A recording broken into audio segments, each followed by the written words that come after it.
All right, hello everyone.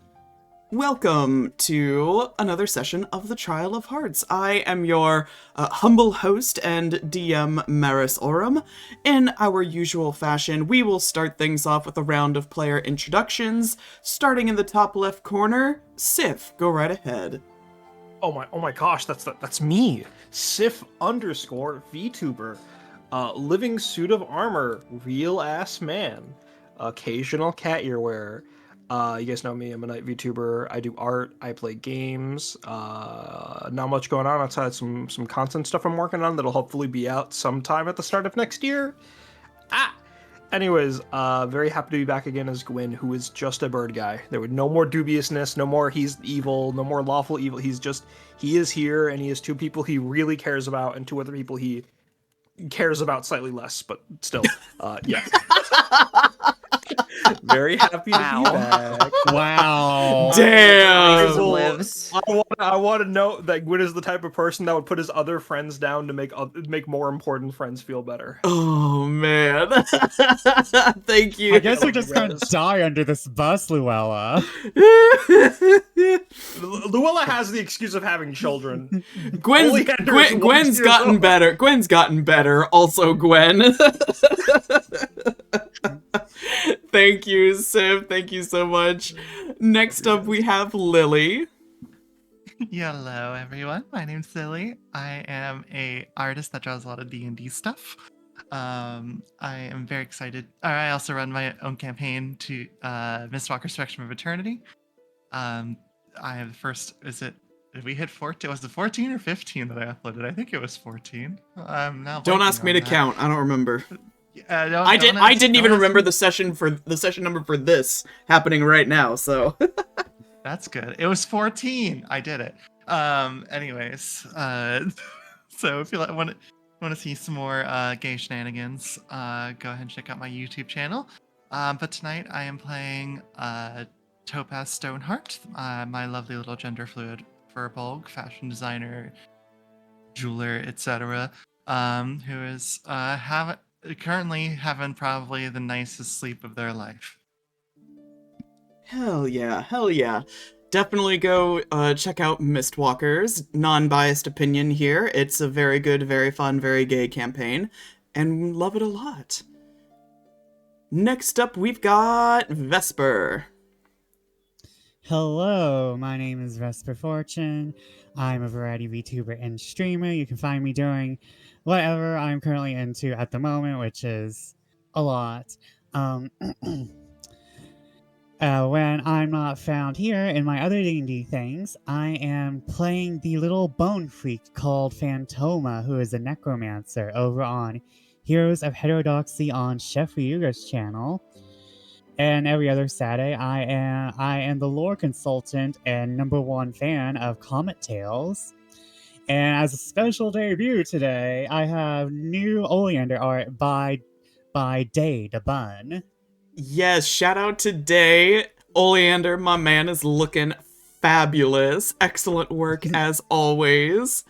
And yeah, thank you for inflicting pain upon us every other Saturday in Comet Tales. It all comes full circle, doesn't it? Their circle of pain. And last but never least, we have Arissima. Hello, I'm ArestheHarpy. I'm a crow by day and apparently an owl by other days. I stream, I do art, and I do other things. I'm playing Luella, who is a fairy politician. How could that ever go wrong? Now with the family arc. Woo. We love a family arc. I can't wait to use it against you, lovingly. Thank you. Look, as long as we get to do the one scene that I mentioned. Yes. Yeah. Don't you worry. Don't you worry. I got you. Yes. And yeah, thank you, everybody. I'm so excited to play once more. We'll start with a session recap of what happened last time. So, firstly, Oleander relayed his findings about Cornelius and Cassini to the party.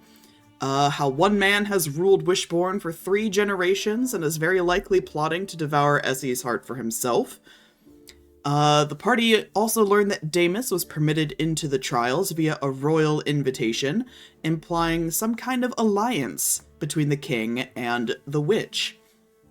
The party speculated the meaning behind Cornelius's betrayal, why he would kill Isolde, how the villain Cassini fits into this puzzle, if the princelings have anything to do with the royal family's schemes, and what it means for Essie and Damus's continued survival. Topaz took a moment while they were traveling to quietly read their book on Isolde that they confiscated from Dame Leonora's library, learning about her charitable efforts throughout Wishbourne, establishing new educational systems in impoverished areas. And it was also noted that Prince Cyrus was a great help in these efforts, using his charm to fundraise for Isolde's works and traveling with her to improve relations between the people and the royal family. The two seemed to be quite close, and after Cyrus's death, Isolde secluded herself in her grief.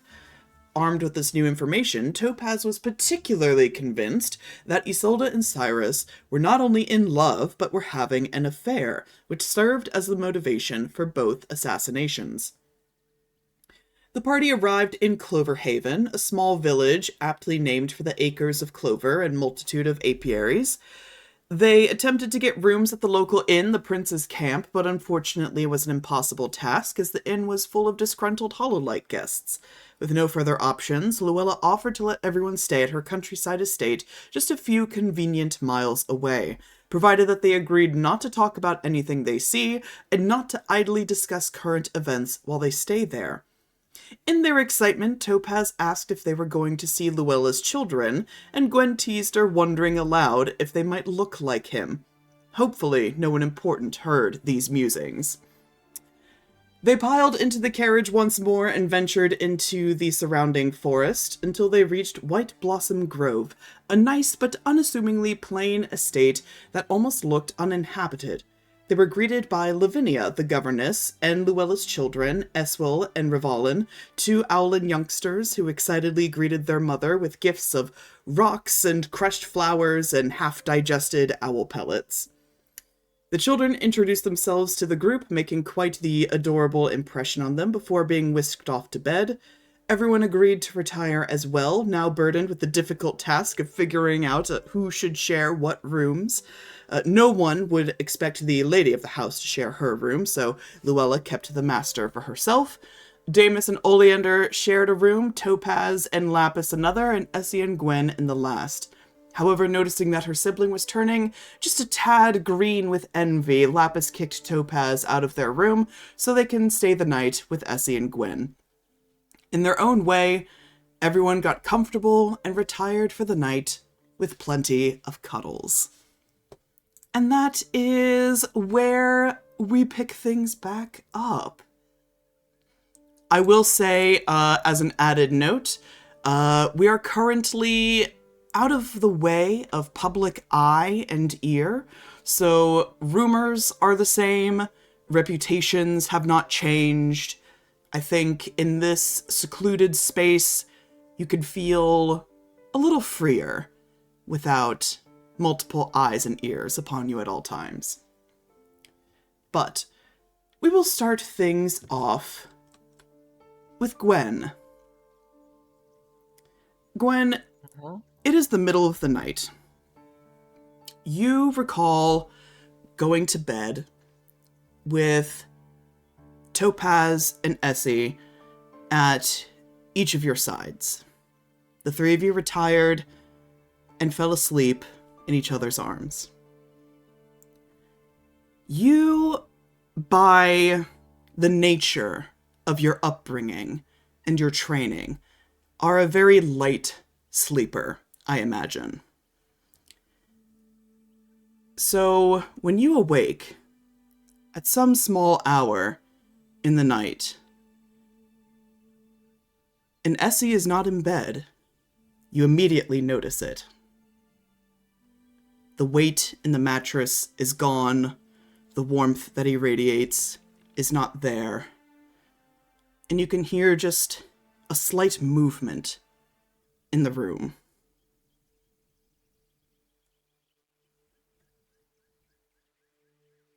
Here, do I see any like shadows or silhouettes moving that are possibly in the shape of Essie? Sure. You get up, you sit up proper, take a look around, and next to the first window on your right side is a small writing desk. And that is where you see someone sitting. Presumably Essie. It very much looks like him in the dim light of a candle set at the table. And he's just sitting there, scribbling away at something, pausing once in a while to look out the window, gives a wistful sigh, goes back to his writing. Gwyn is going to get up from the bed in as gentle a manner so as not to wake Topaz. And once his feet, his talons that'll actually get to click on the ground for once hit, it'll be loud enough or noticeable enough that Essie will be aware of his presence, and he will try to approach Essie in a way not to disturb him from his writing. But as he approaches him, he's going to realize that Essie is working on something, and not to he doesn't want to snoop, so he's going to turn around, sit on the floor with his back against the chair that Essie is using, and says, "We didn't wake you up, did we? I'm not familiar with well, I'm only just becoming familiar with Topaz's night habits." No, Sir Gwyn, you did not wake me. I was finding it difficult to sleep, is all. Was there something on your mind, something distracting you from rest? It is difficult to not think about everything that I've learned in the last 24, 48, 72 hours. I can't stop thinking about it. But even that, I fear, is not what keeps me awake. And he lifts his head to look out the window again. Gives a deep inhale, exhale. Sir Gwyn, do you ever miss home?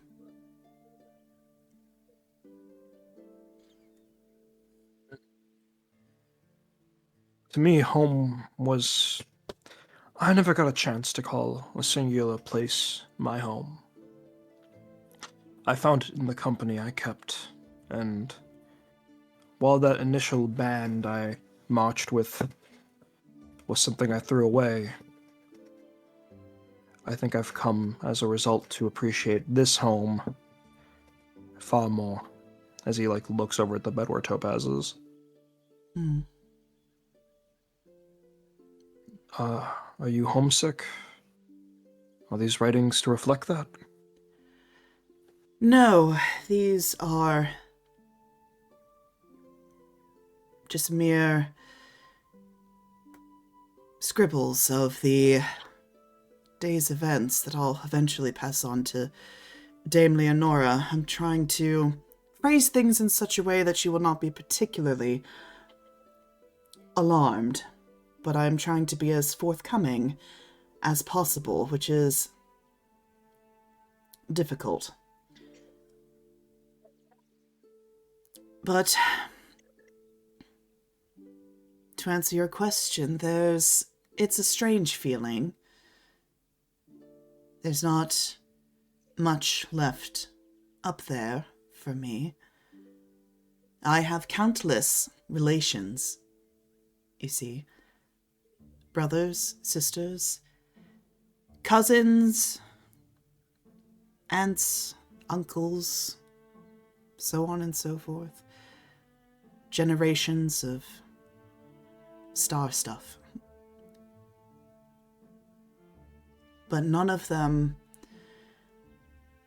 were as close to me as my mother and sister. You see, and he points out the window, and there's a constellation that he is staring at, particularly. You see that one there? The Archer. Yes. My mother, my sister, and I. We were the arrows in his quiver. And now he has nothing to arm himself with. Isn't that funny? Are there dangers that lurk in the cosmos above us? Yes, in a way, though nothing like you imagine. It's much more dangerous down here. Then I suppose the Archer will be fine, as such arms are not warranted up there then, as they are here. Your presence here is... I feel as though maybe you have some understanding of this, but you have more of a gravity here than you do up there. But still, your mother and your sister, when I said that I'd come to appreciate this as my home more as a result of abandoning my first one, that was not entirely true. I know as time goes on, we each have our goodbyes, our farewells, our departures, and sometimes we will meet again, clash blades again. But some things have to be let go of. I, for one, will never... I know Topaz and a Harpy would offer to simulate it, but it would never really match the same experience as when my band and I, my brothers and sisters, would camp between towns and missions, the cold autumn air, the leaves breaking beneath our feet, the warm campfire and the smells it would bring. I'll never quite have an experience like that again. I'll never have a home like that again. And I miss it as well. But if I wouldn't be where I am without moving past that. I wouldn't be able to be in the present without taking the past.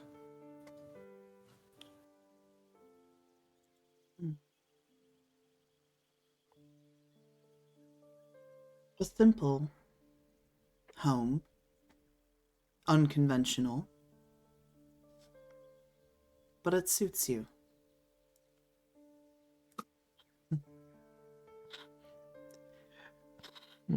Don't the demeanor of... Oh, go ahead. No, you finish.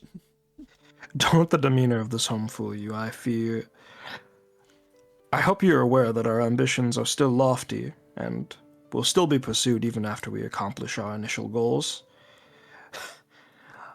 And despite how magnanimous my dreams are, I have a feeling Topaz's will be the one that will cause us to have the most wild of times in the future.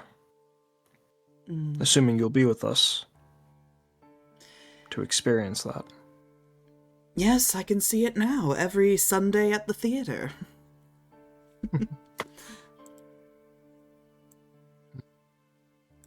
I could see yourself as a producer. Huh. I haven't thought about it.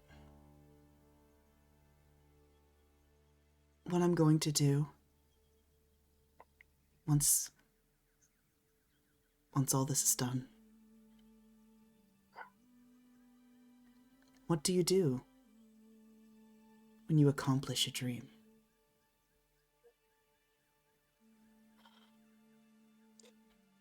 I don't know. But I do know that when I've accomplished mine, I would like to have the two of you there with me so I can figure that out. And if you ever find yourself at such a crossroads, know that Topaz and I will be there with you every step of the way afterwards as well.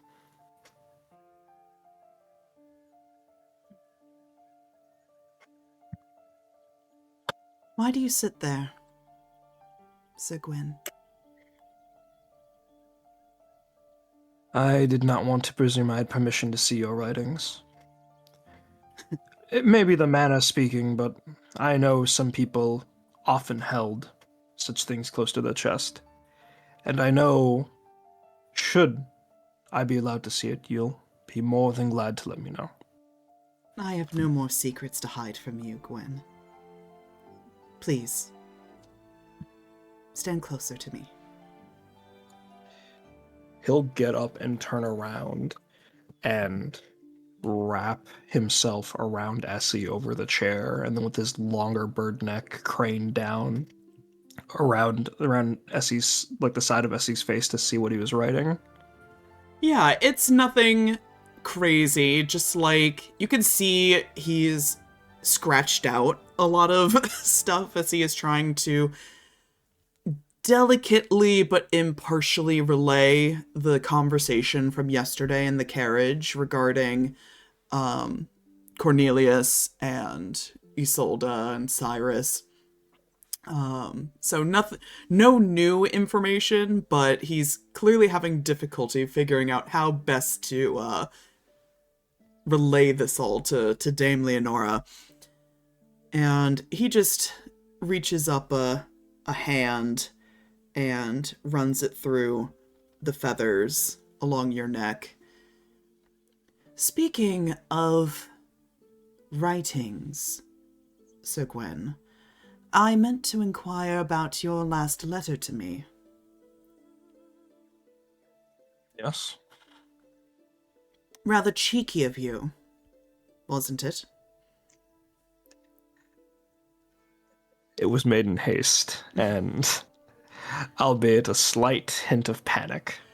He kind We're of... not at the manor. he kind of smiles and averts his eyes back out the window, but not looking at anything in particular. That usual playful smile returning to his face. Yes, I remember some of it quite well, that I was not the only one having correspondence with you. Your attention-seeking ways, I believe you also said, wanting to keep such correspondence in the future through written word. I'm beginning to think that correspondence, I'm beginning to think that word might imply something else, Sir Gwyn. Do you believe my eye has been wandering? Even now, you tease me to gain your attention as he takes his I'm assuming Essay is still looking away, and Gwyn is going to take his beak mouth to start pecking into Essay's cheek to get him to turn back to look at him. Don't get me wrong. I would not oppose to reading more of your attentions on paper, but must they be written? You can tell me your banter, your words, your feelings, while I stand here before you. I mean, Love. You were so brazen the other day. Don't need to feel shy now. I have no fears of losing you. I know that where you may go, where your mind may wander, I've permanently become another star, another celestial body in your mind orbiting you. But I do know you like the attention. I do know that a part of you, as well as myself, will miss those letters. Love is to be shared, and love can come in many shapes or forms. And I want you to know that even though you and Topaz are my dream. Even if I do acquire the two of you, that dream will not end. I will spend each and every day and night chasing it with all of my ambitions forward. His smile grows at that, and he continues, threading his fingers through your feathers. I'm glad to hear it. Thank you. You are a difficult man to read. Even I myself occasionally find myself perplexed by you. I enjoy our banter, but I like this too. Gwyn will close his eyes and nod silently and simply hold Essie for as long as he continues to remain in that writing desk before the two of them return to bed with Topaz. Mm-hmm. Essie will actually insist that you return back to bed whenever you feel tired, and he will rise from the writing desk and pick up a book and start to move toward one of the armchairs by the now dying fire, and just gives you a little smile and just, please don't wait for me. Unfortunately, being nocturnal has its difficulties. I'll remain in bed with Topaz. I was gonna say remain in Topaz, fuck. Hey, yo! I will remain with Topaz. But each sheep that I count in my dreams, I'll be counting for you and waiting for you. Gives a smile and a nod, and he'll take his place at the chair and start quietly reading. And you start to drift off to sleep once you return to bed. And once again, being a light sleeper, you do find yourself waking once more. You can see the slightest hint of light coming over the horizon. Dawn is just about to break, and Essie has finally crawled back into bed and snuggles up next to you, presuming that you are still asleep. And as you look at him, and he makes himself comfortable, resting his head against your shoulder, a faint glow starts to emanate from him. He is quite literally radiant in this moment. But as the light starts to shine, it also is pulled towards you in that crevice in your chest, absorbing that light, peeling it from him.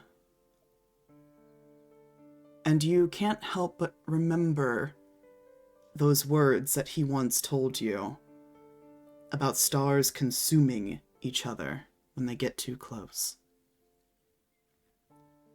But Essie finally drifts off to sleep. You hear his breathing even out. And a new day dawns.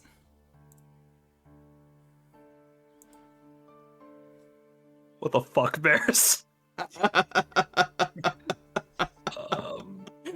I know we have to get to other convos as well, but I'd like to imagine that as like after the three of them get their rest, obviously Gwyn and Essie can talk about that some other time. I know session's packed, but just real quick to Topaz waking up, just like the two of them going, "Oh, you missed some stuff last night." Kisses on the cheeks from both of them. Back to morning routine. Oh yes, it is a new day. everyone wakes up of their own accord. Nash lays out a nice breakfast for you all should you wish to partake. Occasionally you'll see the household staff kind of scuttle about doing their daily duties. It's a very small minimally staffed estate. But yeah, the day is yours. But I believe first and foremost in this new day, Oleander, you wish to speak to Plague and Beetle. Yes. Yeah, so Oleander, when you wake up, you find Damus is absolutely passed out, by the way. This is a man who is still very much enjoying to comforts he has not known before. So comfy, soft pillows, luxurious blankets. This is all very new to him, and his body is just clearly enjoying it. He's passed out. But looking across the room, you see in one of the large plush armchairs is Plague. He's kind of curled himself up to make himself as small as possible to fit in this armchair, and his head kind of lolls like he is, like when you're trying to sleep on an airplane and your head is kind of just rolling around on your shoulders, kind of like that. He's having a not very good nap right now.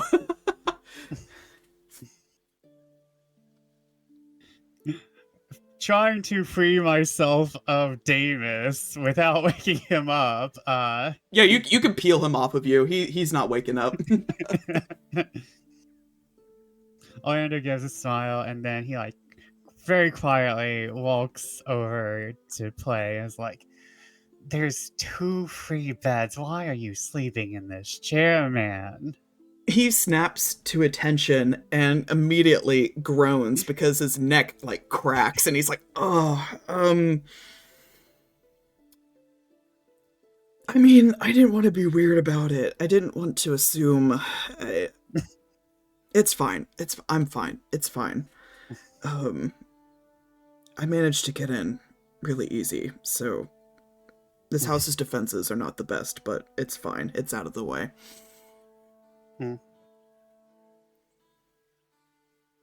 Wanna walk and talk? Wanna talk with Beetle? Yeah. Let's go. Let's go grab him. So the two of you make your way to the servants' quarters where Beetle has been permitted a room. And if you'd like, you can squeeze yourself in this room, albeit it's very small. Or you can walk about the grounds or find yourself a cozy little nook in the house. Whatever you prefer. I'm imagining Beetle enjoys being next to the horses. So I imagine Beetle gets up and is immediately let's go to the Yeah, stable. you're absolutely right. Beetle, much like a lot of the rogues in your association, are kind of all business. And Beetle's business is animals. So he's immediately I gotta brush the horses, I gotta get them fed, I gotta make sure they're clean, I gotta make sure the saddles are polished, blah blah blah blah blah. So he is kind of beelining to the stables. It's we don't even have to wake him up. He's always playing.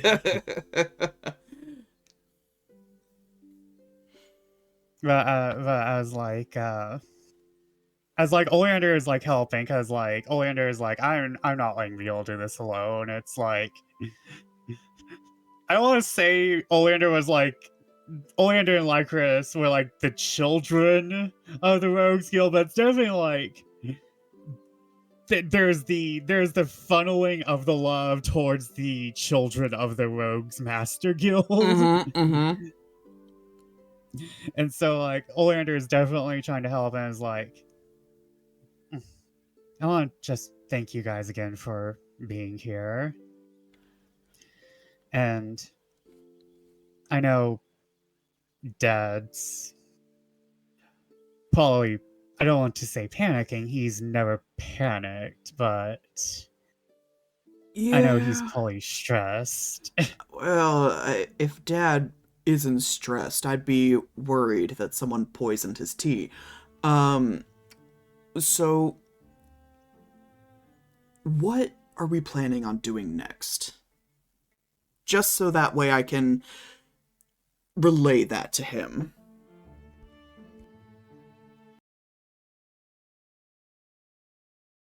And Oleander kind of like actually slumps and is like, I'm unsure for once. I mean, I've been unsure with this entire thing, but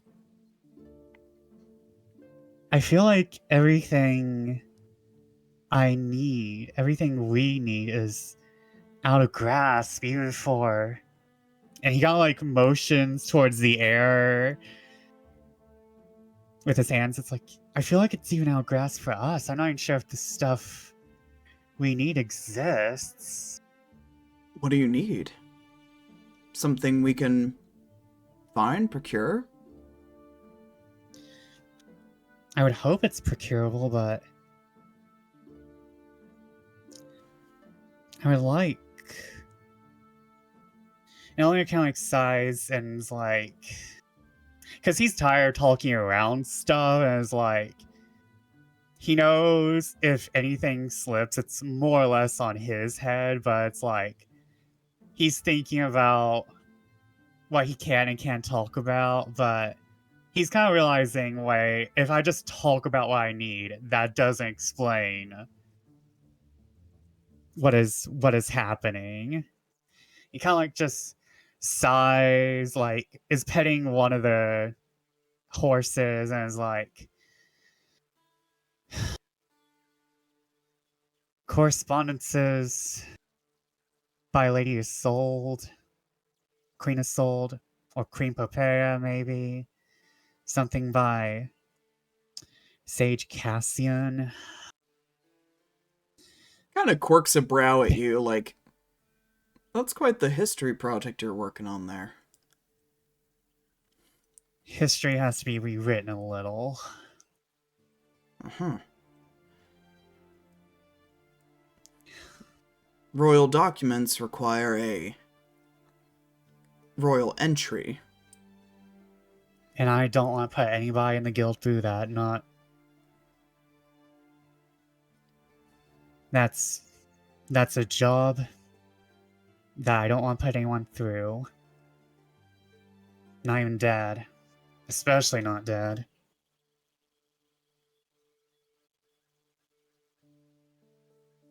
I think I might be going about this all wrong. I mean, you're an incredibly smart guy, Oleander. I'm sure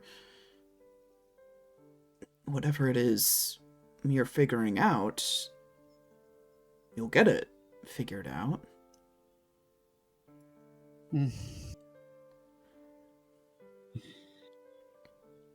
Oleander kind of like looks over at Plague.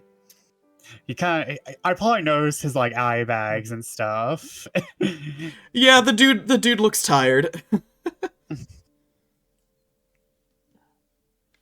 I just know that for everyone in the guild, I need this. I want you guys to rest, because I know there's a lot of work ahead for everyone, and I'm trying to figure out what exactly I can do.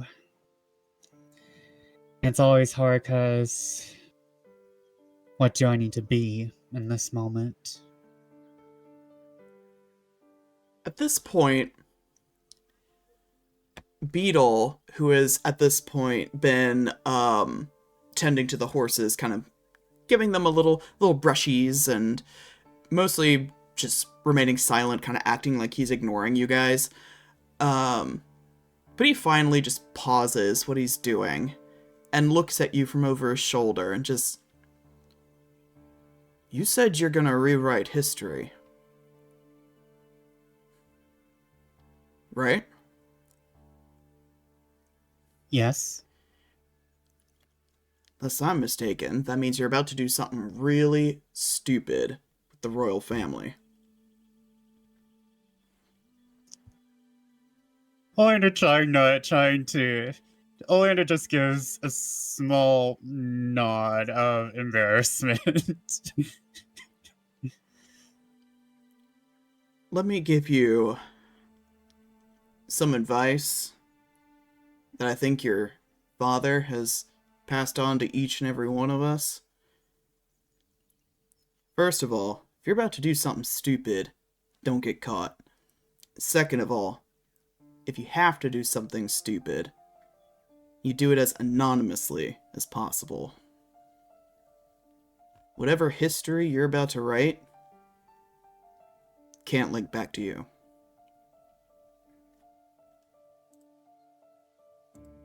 Oleander gives a solemn nod, because that would be what his father would say.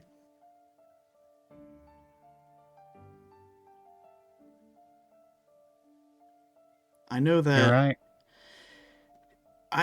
you're a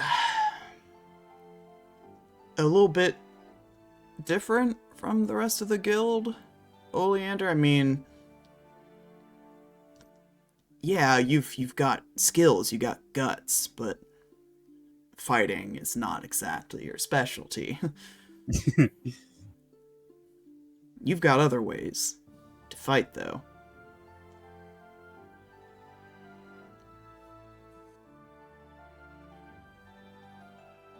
I do.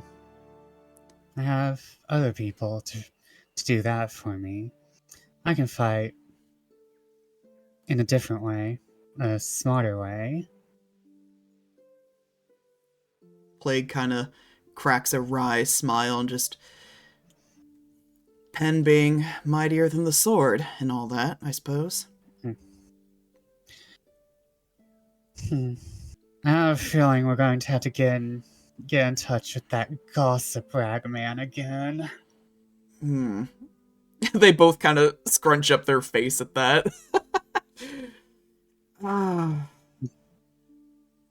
Look, this is Beetle talking again. Look, the guy's got his uses. I mean, certainly we've enlisted in his help a few times to pass a few probably not true rumors to our advantage, but look, don't talk to Rook if you don't have to. No, work is fine. I'll deal with work. Oleander kind of like looks at his face, gives a smile to both of them. Okay, but before we go, and Oleander turns to Plague, you are taking care of yourself. When was the last time you actually took off that horn paint? He kind of just stares at you blankly, like he's trying to remember, and you can actually see like a little flake of it start to peel off. It's been a little bit. You're removing that stuff and you're taking a nap. Come on. And Oleander just drags him back inside. He lets you. He doesn't put up much of a fight. But yes, you can alert. Hang on, I've got a name for her. The housekeeper, Hester. You can let Hester know that Plague needs a bath drawn and just some fresh sheets. We can take a nap. Oleander gives him like a little horn pedicure, as like brothers do. Yep. Give his horns a nice shiny buff and a fresh coat of paint, and he's looking like a new man. Alright, that's all I want from them. All right. Topaz. Yeah. Yeah. What are you doing this morning? Well, I like to imagine Topaz being the heavy sleeper he is, just kind of like wakes up at some point. Gwyn is probably already like up and about, and Topaz is just kind of shakes their head and just goes to go get some breakfast, but they have something very specific they want to do today. So they are going to look for Revelin. All right. As you search the house, it's difficult to find him, actually. Kids are very good at not being found when they don't want to be found. So you go on a little bit of a hunt for Revelin and, search each room, check under the couches. He's a very small 6-year-old boy, so he can kind of squeeze into any number of nooks and crannies within the house. But as you start to expand your search to outside the house and go out onto the grounds and looking among the clover fields and whatnot, you can actually find him. He's underneath one of the large pine trees that's at the start of the forest tree line. And he's just kind of sitting there. It looks like he's kind of just digging absently into the ground. Gotcha. And I just want to specify, Topaz is wearing their digging gear. Like they have their claws on and everything, so like gemstones kind of all over their hands and up their arms a little bit. And so they'll just kind of walk up to him and say, "What you doing there?" He doesn't respond. He's very much in his own world, and he's got like a little stick in his hand, and he's kind of just like pushing around the pine needles that have fallen and under the leaves and the moss, and it looks like he's just kind of trying to break ground, so to speak. He doesn't seem to acknowledge you. If you're trying to dig or forage in any sort of way, there's a nice and efficient way to do it. At that, he kind of looks up at you and blinks at you with those big, unsettlingly large, empty owl eyes. And then he goes back Topaz is like kneeling right down next to him, by the way. And he goes back to his digging, and he goes, "I want to find some igneous rocks, but we don't live by a volcano, so that might be hard." It would be a little bit difficult, but perhaps if you dig deep enough, you'd be able to find something like that. Maybe. And he has a satchel sort of thrown over his shoulder, and he starts rummaging through that for a little bit, and he pulls out in the palm of his hand and he shows it to you just a really smooth, flat piece of slate. "Found this morning." That's a nice one. Did you just find that on the surface, or did you dig a little bit for it? Dug a little. I have been known to dig a little bit in my time. You like rocks? I mean, turn around. And Topaz will hold up their hand. I mined all of these gemstones myself. So, yes, I like rocks. He eyes your gemstones, and the light reflecting from the cut gems refracts back off of his big black eyes. And he blinks, and he gives kind of a shrug, and he goes, "I'd rather get some igneous rocks."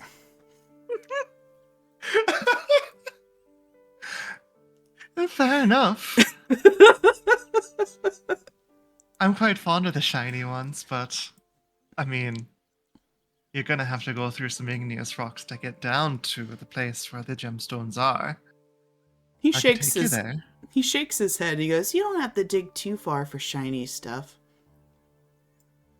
True, dependent on the shiny stuff. He looks Do you back up want at to? you. I know where to find some. Oh, by all means. And he stands up and he brushes some of the mud off of his knees. Doesn't get a whole lot of it off. If anything, it kind of just put the mud on his knees onto his hands. And he doesn't even like motion for you to follow. He just starts kind of like walking away. And he leads you to on the far edge of the property, like far enough away that you start to think, hey, where are we going? We should probably tell your mom. Where is your governess? We should probably let them know where you are. But walking through the forest, he leads you to what looks like a very unassuming, very small cave entrance, where it's kind of the perfect size for a small 6-year-old boy. You might have to sort of squeeze your way in. Hmm. And he just kind of looks at you expectantly. Topaz follows, doing their best to squeeze through. All right. Maybe just being like, would you mind if I made this a little bit wider? He kind of looks at you and goes, don't mess anything up, okay? I'm not gonna mess anything up. I just want to make sure I can fit through there. Gives a little nod. So Topaz just takes their claws and just kind of just does like a few like quick like push push to knock some chunks off to allow it to be a little bit more space. Nothing enough to, cause any problems, but just make it a little bit more open. Yeah, it's wide enough now that you can, fit your shoulders through much more easily. And he starts to rummage through his satchel again, and he brings out another one of his little rocks. This one kind of just looks like a little black pebble. And he sort of whispers something to it, and you realize he casts light on this rock. And there's a radius of light coming from this little pebble, and he motions for you to keep following him. He does. You keep walking a little further and further, and the gloom of the cave starts to give way to ores of little tiny flecks of crystals, gemstones, quartz, perhaps. And the further in you go, the more the light refracts in a very splendid way. And you find yourself soon completely engulfed in what is frankly a huge geode of a variety of crystals and gems. Almost like unnatural. Like, you see a multitude of gemstones that really should not be growing next to each other, but somehow in this subterranean environment, all sorts of rocks and minerals and gems have formed in a prism of colors. I definitely think Topaz just kind of stands there, kind of bewildered for a bit. Just kind of looking around, quickly glancing, looking for the rocks specifically the gemstones that they're looking for.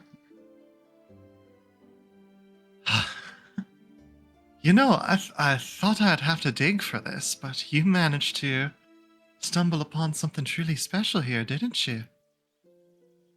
Told you don't have to dig. I indeed was wrong on that account. Yeah, it's pretty nice.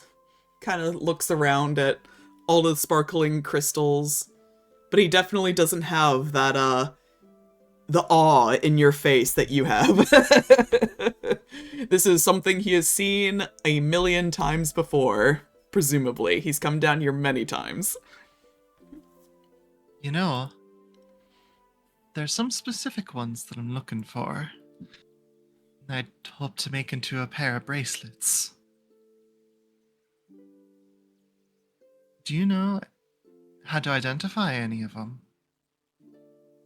And he points to a couple of pink gemstones. So he just goes, pink. Points to some green ones. Green. Points to some yellow ones. Yellow. And he just starts listing the colors. Goodness. You know, some certain gemstones can be all sorts of colors. Take my own personal namesake, Topaz. Topaz can come in many a different sorts. You can find yellow ones, clear ones, all sorts of things. Even this one that I'm wearing here holds the pink topaz. And everything one of these has a special meaning in some sort of way. So, I'm looking for an alexandrite and some rose quartz. Is there anything that you're looking for? Kind of looks around. I don't think there's many porous rocks here. No, I don't think so. But here, you've got some pink tourmaline here. You know what that rock means? He shakes his head. Well, many gemstones and other such things are believed to have some sort of healing properties.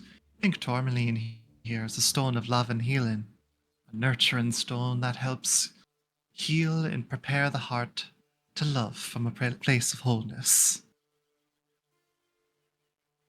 I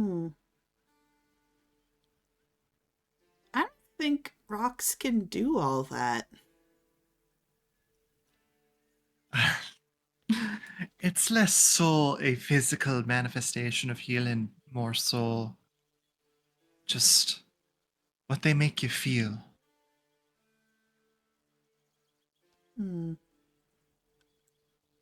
I'm gonna be grabbing these for people I love to make it into, to grind it down and polish it into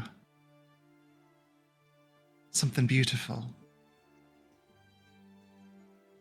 I'd be happy to help you make something beautiful too.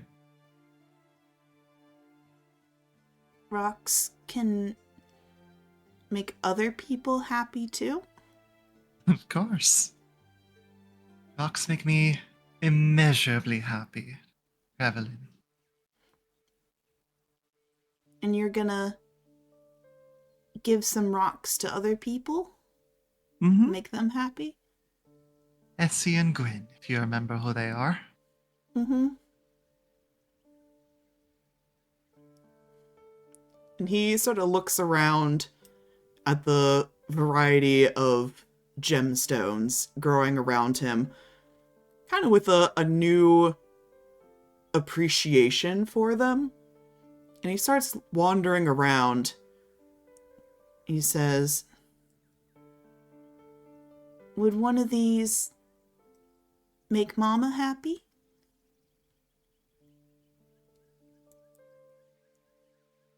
Oh, sweet child. I can't say I know exactly what might make her happy. But I'm sure anything from you would mean a whole lot.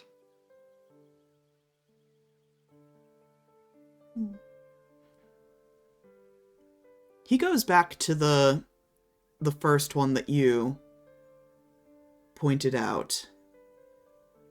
The pink tourmaline, was it? And kind of looks at it like one of the large raw crystals that are sort of jutting out of the wall. You said this one is a healing rock? But it is.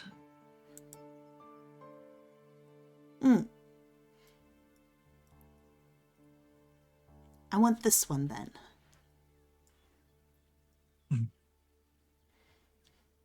As you wish. You want to make it into a little pear shape for a necklace? Or what sounds best to you? Kind of stares at you and goes, they already come in shapes. If you don't wish to grind them into a different shape, we can always just polish them. Perhaps something untouched may be best. Something natural. He nods at that. Topaz is just going to kind of come over with their claws and just quickly just like take like a quick like notch of it. And sort of like one that almost comes into a crescent moon shape. And just, but with like a lot of impurities in it. Where like, it's not just like a true like moon shape, but it's got like, you know, bits of rock sticking out different directions. And holds it down to say, how does this look? It looks nice. And here. How do I polish it? There's some tools I've got back in my room that I can help guide you through. If you would be alright with that. Mm-hmm. And she'll hand it to him and say, give me 1 second. I think I saw some of what I'm looking for over here.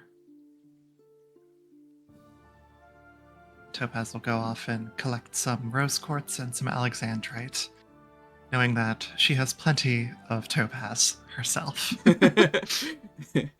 Yeah, you find what you're looking for. You take a small sampling of each and can safely tuck them away. And Rivalin will lead you back out of the cave and back to White Blossom Grove. Probably as they're walking, Topaz is going to say, now there's one other thing you may want to know about tourmaline, specifically this kind.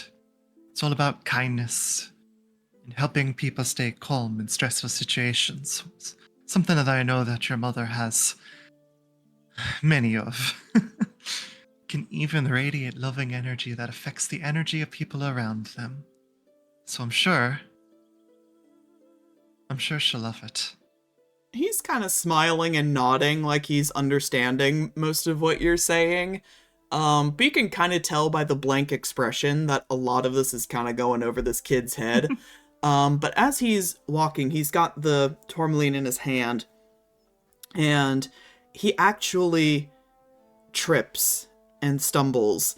And the crystal goes flying from his hands. And falls just ever so unfortunately perfectly on a rock. And the crystal shatters into 3 pieces because tourmaline is unfortunately a very brittle gemstone. And he just stares for a while at the pieces. And you see big Ghibli tears start to well up in his eyes. He goes, oh, I broke it. It's... Rivalin, it's okay. It's okay. I broke it. Topaz's gonna go pick up the 3 different pieces and just say, we can always put them back together. As you are trying to talk and calm him down, he actually starts to breathe heavier. The panic is starting to well inside of him, and the crying turns to hiccuping, which turns to coughing, and the coughing gets more violent. And as he is coughing, he goes back and he collects himself just enough to rummage through his bag again, and he finds what appears to be a little vial, and he uncorks it and drinks from it, coughs a little bit more, but it seems whatever he drank seems to have calmed him. I think just watching this, Topaz would kind of like go and just like hold him very tightly. Say, do you need me to carry you? I can carry you the rest of the way. He'll shake his head and give a big sniffle and just, I'm okay.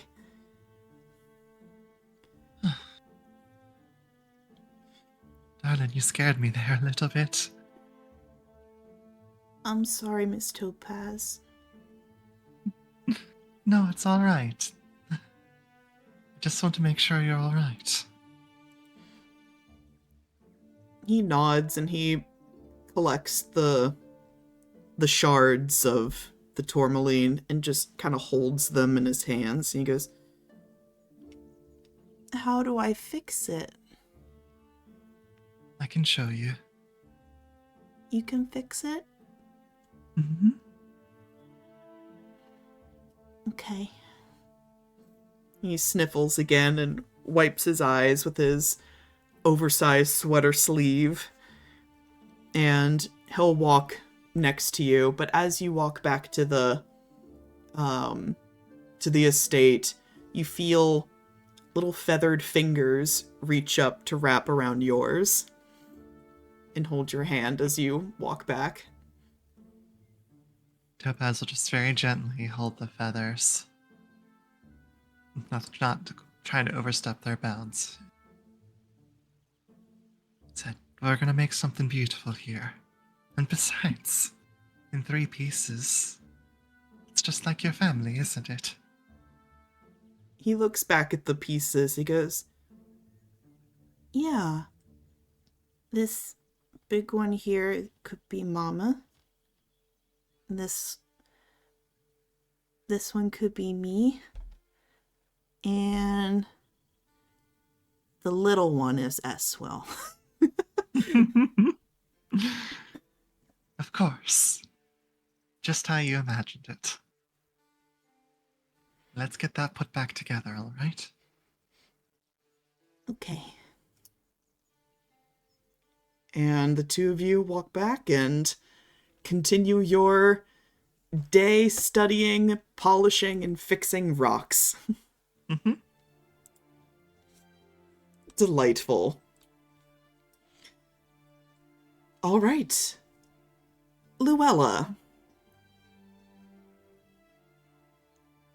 Hello. Hello. I imagine it's mid-morning now.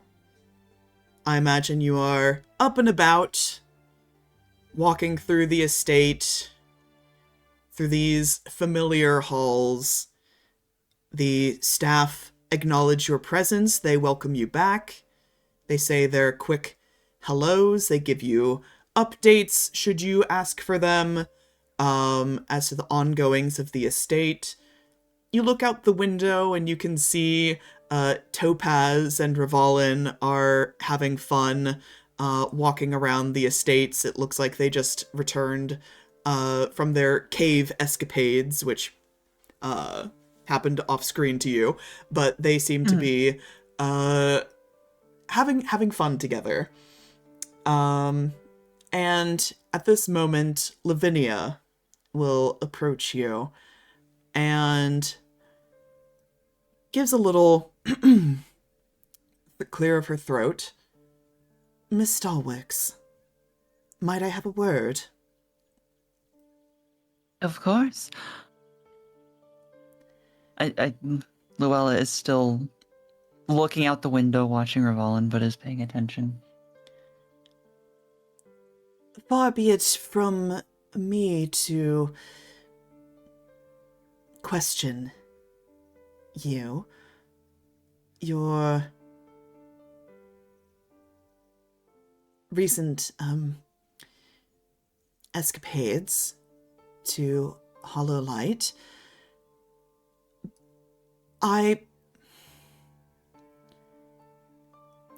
I'm worried, madam, about you.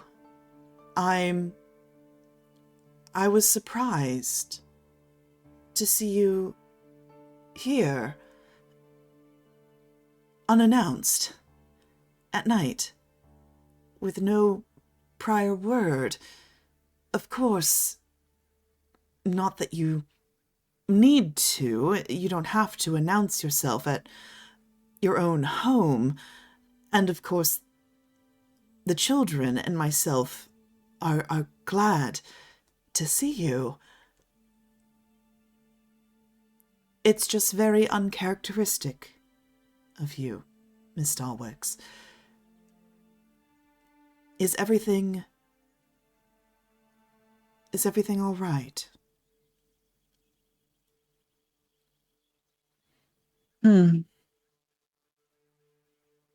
She sits there, like she's thinking for a moment.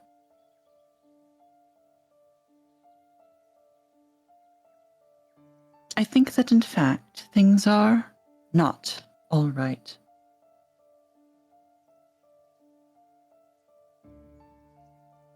She nods at that. I feared as much. Is there anything that I need to do for you? I had mentioned previously that if you felt the children need to be relocated, we can certainly arrange that.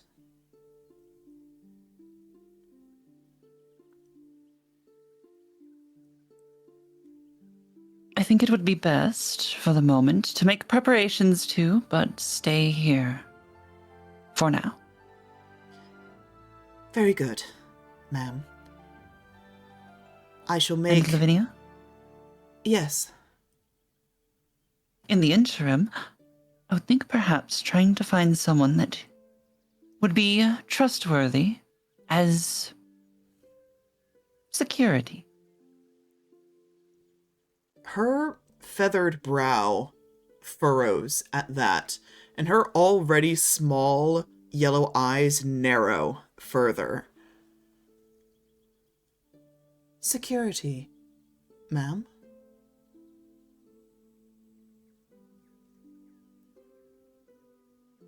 Things in the world are turning. Or have turned. And I feel that at the moment, something to guarantee the safety of my children, and all of you, of course,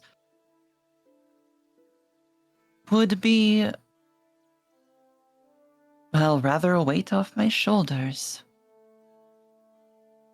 I see. I don't fully understand, but if you feel it necessary, then I will make the arrangements. And I will make subtle inquiries for future properties, should you find that necessary as well. Thank you, Lavinia. Of course. Now, what was the question that you actually wanted to ask? Well, she approaches you to stand at your side at the window and follows your eye to Rivalin and Topaz playing. And her feathers sort of bristle a little bit, like she is anxious about approaching this subject. There's no delicate way to broach this subject, Miss Stalwix, so you will forgive me, I pray, for being blunt in this matter. It's about the children. They're of an age, and they're so bright. And I know that we both knew this day would eventually come. I just hoped it wouldn't be so soon. They are asking questions, Miss Stalwix. Oh? You know that I give them the best upbringing I possibly can. I make sure they want for nothing and that they have a good education.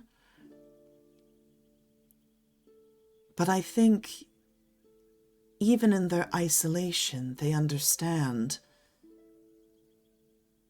this is not how most families live. They've been asking about their father, Miss Stalwix.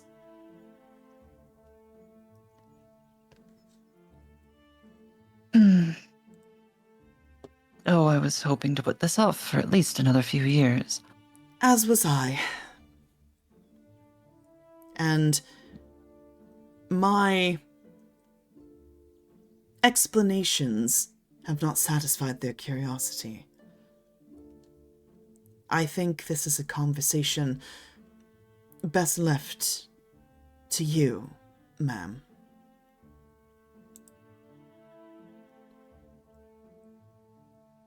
I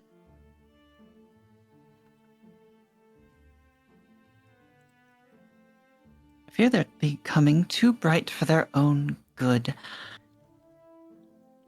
Well, they certainly take after their mother in that regard.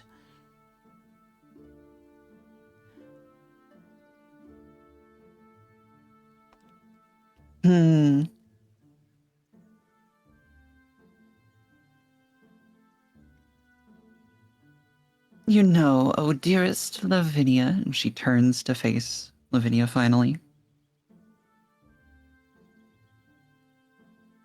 I fear that what you have said right now has certainly earned a reaction in this instance. Sorry if I overstepped.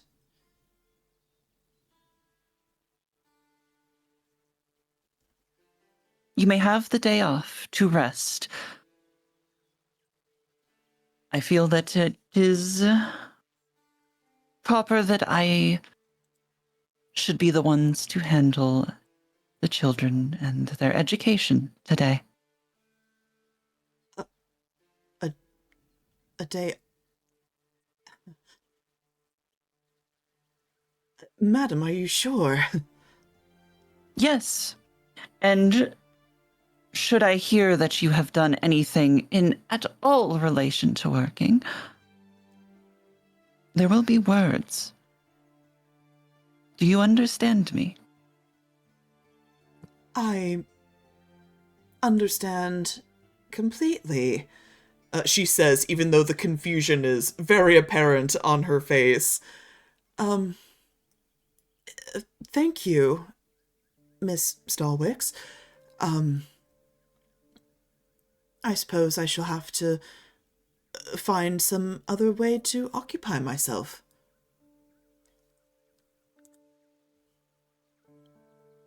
If you should need to go into town, you are welcome to.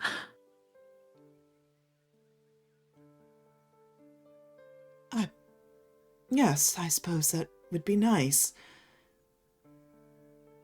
Thank After you. all, I seem to remember you rather enjoyed gossip back in the day, and I can't imagine you've gotten too much lately. Her feathers floof up a little bit before she remembers herself and wills them back down. As you say, Miss Stalwix, it has been some time since I've visited the quilting circle.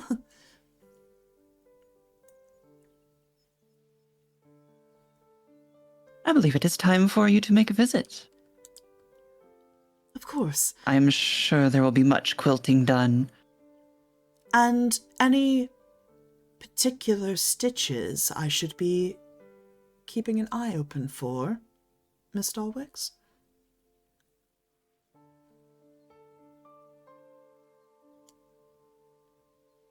I feel that if you happen to hear anything that I need to hear, well, you'll know it when you hear it. Use your best judgment. I have trusted it thus far. Very good. Thank you, Miss Stalwix. Of course. Now go smooth yourself out. Swear you'll lose all your feathers here. And she'll run her fingers through her through her feathers on her head and her neck and just collect herself, and she'll give you a little curtsy and go about her first day off in a very long time. Poor Lavinia. Poor Lavinia. But that's why you pay her the big bucks. Yep. All right. We go back. Let's see here. Gwyn. You're next. Yippee. What are you doing on this fine late morning?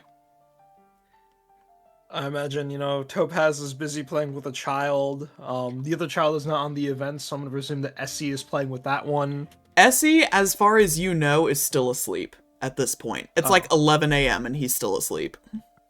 Hell yeah. I don't know, Gwyn is probably... He doesn't want to leave Essie alone, because even though they're in a safe space, the plot is the plot. He would probably try to distract himself by, exploring the estate, but he would always find himself walking back to the resting quarters portion of the home. As you're going about this unfortunate routine that's kind of been drilled into you, being unable to fully relax, Lapis actually crosses your path in the hallway, and she looks at you, clocks that it's you, looks down at her feet, and it looks like she's about to stare at the carpet and walk right by you and, not acknowledge you. But then she gives a little twinge, and her face scrunches up, and she breathes deep, just... All right. And she gets a little closer to you, and with this very practiced, artificial smile, she looks at you and goes, "Good morning, Sir Gwyn." Don't do that. What? Don't do what? I've seen the way you smiled. Actually, out of character, I can't remember who was the noble lady that Lapis of the Hots for. Cordelia Lockhart. I've seen the way you smile, Lapis. I've seen how you are around Cordelia, and that is not your smile. She instantly goes pink at that, as pink as the dress she's wearing. I'm cordial. I'm straightforward, and I've never been one to shy away from my feelings around you, nor your sibling. In fact, I'm very forthcoming with your sibling, and I'd hope to be the same with you in the future. If you still find some discomfort around me, I can give you some space, even though we may remain in the same manner, but I don't want to be off-putting to you. She just deflates, and the smile goes from her expression, and she just rubs her temples for a moment and goes,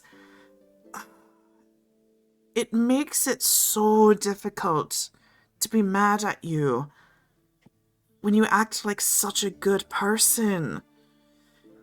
And she eyes you up, and you can tell this in this moment is truly Lapis. She is scrutinizing you. And this is something you're not unused to.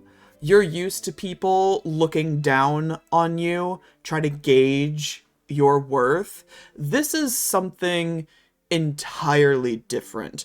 This is the extremely intimidating stare of someone who cares very deeply about their sibling and trying to determine if you are worthy of them. And she does not hide this at all in the way that she is looking at you very pointedly from head to toe. And finally, she backs down, crosses her arms over her chest.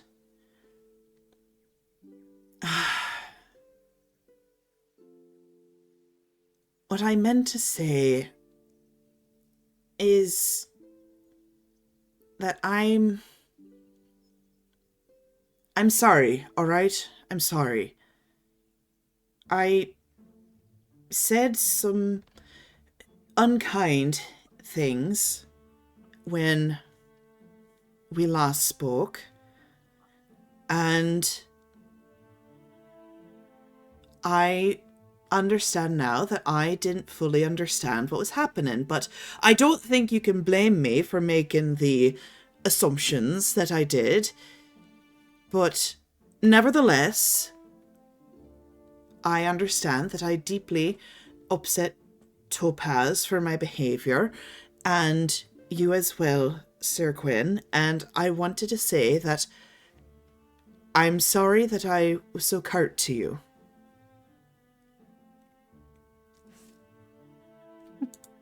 He actually just starts laughing. I'm sorry. You really are like you with your sibling. You deflate in just the same way. I was, at the time, surprisingly hurt by your reactions to the rumors surrounding me, but I merely dismissed them at the time as it's just a side effect of taking the spotlight. People will say things about you. And while we tell ourselves that we need to look at the person and not the words around them, it's easy to get caught up in those motions. And I understand your concern, especially in regards to your brother. But, unfortunately for you, and for me, Topaz is someone who has, unbeknownst to them, perhaps, invited the spotlight upon them. Everything you've heard about me, I'm certain you've heard more and more things about them. Yes? Yes, frankly put, I've heard a lot of things about you, even before we arrived at Hollowlight. But I don't know what's true, what isn't. I think only you know that. I don't much care about reputations, Sir Gwyn. Not yours, anyway. What I do care about is if that comes back to hurt Topaz. That's what I care about.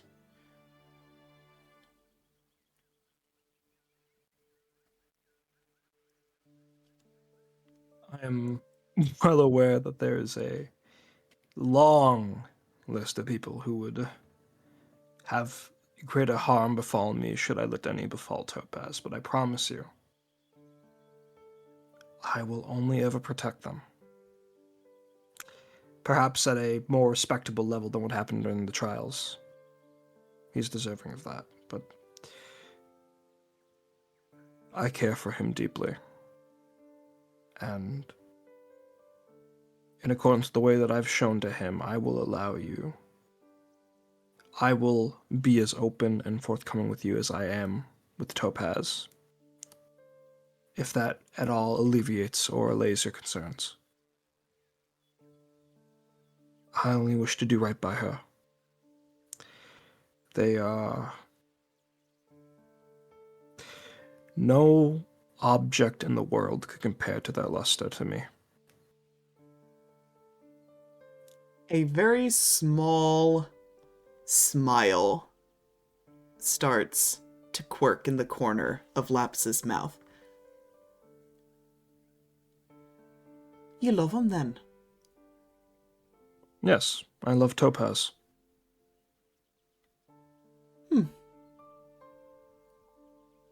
Looks you up once more, up and down. Well, good luck then. Actually, if I've earned your luck and therefore your favor, I was beginning to wonder, and if this is like how the conversation is ending, Gwyn is gonna grab Lapis, like just hands on the shoulders. I was beginning to wonder if you could tell me about the other Stonehearts in more detail. You see, I wish to make a greater first impression on them than I did with you, and Believe you I was wondering if you me. could start with your father. Believe don't have you the best- me, Sir Gwyn. It's not my father you have to worry about. If you want to truly win the family's blessing, conveniently, we're going to be stopping there next. Good luck with Diamond. And she's going to shake his hand and walk off. Wait, Gwyn's gonna chase after her.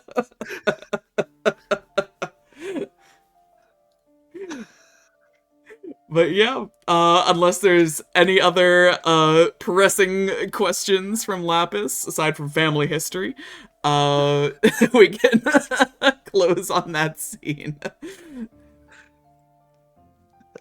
I'm good with that, thank you. All Thank you, right. guys. You're so welcome. Speaking of Topaz, you wish to speak to Oleander. Yes, I did. Oleander, where can you be found?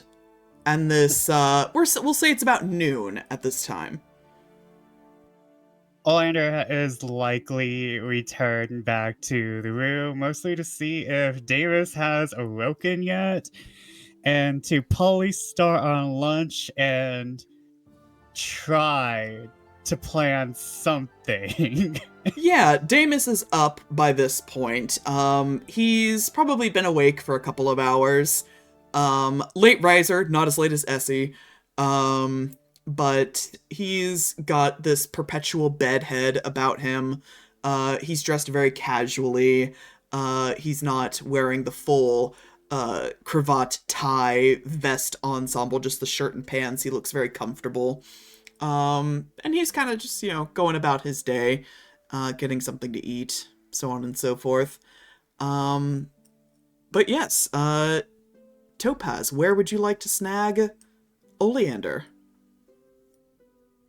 I imagine, because this is still like the morning, so Topaz hasn't had time to go and work on what they want to work on yet. So they're probably just gonna coming in with Rivalin, just big smile on their face is going to just be like, Oleander, how's your morning been? It's been pretty good. I've been thinking about. And he looks to the child, and he immediately goes, "I've been thinking about stuff." His stuff, of course. That is very pretty stone you got there, and he points to like the stone, the pink tourmaline Rivalin has. He sort of holds it open with his hands, and he just kind of goes, "I broke it." It's all right. Would you mind going? The room that my sister slept in last night. Go ahead and go over there. Make sure she's not in there. If not, just say that Topaz is gonna come by and work on a few things. She'll know what that means. I'll say, actually, at this point, you can see Lapis kind of walking down the hallway with Gwen quickly trailing after. Oh god. Probably Wait, wait, flushes wait. a little bit seeing that. What do you mean, Prayas? What do you mean?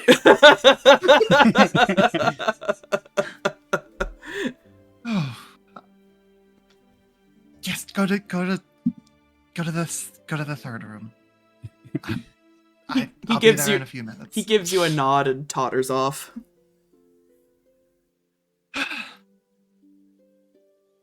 Oh, do you have any idea what that was about? I do not. Oleander Okay. is just looking up at the at Gwyn running after to Lapis and is like, that's probably not good. No, I don't want to overhear whatever it is they're talking about. Come out to the porch with me. Oleander kind of like takes his tea and like his little snack and follows out. And Topaz takes a second to kind of like compose themselves, their mind kind of thinking about what the hell Gwyn and Lapis could have been talking about. And just Oleander. I wanted to sort of take a moment to try and start again a little bit. I think and maybe I'm wrong about this, but during the trials I feel like we avoided each other at all costs, at least personally. I think that's kind of what I did after you started a conversation with my father. I'll admit it's more of I didn't feel safe after the rumors spread. So that was more of I was generally avoiding everyone. And Oleander kind of like chuckles. The rumors that spread because I opened my mouth. To be fair, the rumor was already there. I just brought it to the attention of all the people at the trials. Well, you have a point too. I did bring up your father immediately. Mm-hmm. Indeed. So I'd say we are even.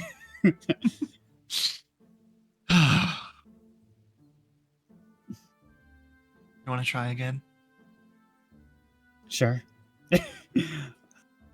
Oleander just like immediately smiles. We're kind of in this together. I don't. Not to say that we don't have a choice, but you know, I think I can deal with not deal. I think I'd happily accept one of the world's top crystal and jewel experts on my side in this little witch hunt we have going on. I don't think I'm the most valuable asset to this sort of thing, but I will keep Essie safe at all costs. That much I think I can promise. You and me both. I sometimes have thoughts about my own importance, my own appraisal of my own skills has been very low as of late. Well, I mean, you do have at least a little bit of a claim to doing something when you're the boyfriend of a star-like being. Are we comparing boyfriends now? Is that what we're doing? Not the intention. Not the intention. I suppose I just wanted to tease a little bit. Well, we both have stars as boyfriends, and we both have to live with that. And Oleander's kind of just like looking down, kind of blushing a little. You know that his whole getup, the makeup, and the fine suit that he wore to the masquerade was our doing. He told me that. And thank you for taking care of him. I'm I'm not the one. I'm not sure if I'm the one to help him get out in the world. I'm not sure how suited I am for that, so I'm kind of glad at least someone's better at that than I am. Between the two of you, you sorely need a bit more confidence. And I think that's saying something coming from me. That's normally I am, but only to kind of like twist his head. He like looks off to the stables and to the black horses. I'm not much of a thief. I've always been someone behind the desk. I've always been one for praising artifacts and items, and I'm not one for the heists. Certainly can stole be. his hearts, though. I'm not sure who stole it first. Who stole what first, honestly. When we're not in a situation that requires us to constantly feel like life is on the line, I'd love to know the details. And if you want any literature to try and help with that, I can also accommodate. It's not that, it's, I don't know when exactly I wanted to kiss him. Just happened. Do you love him?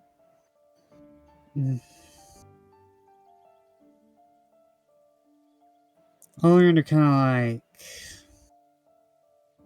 gazes more out to the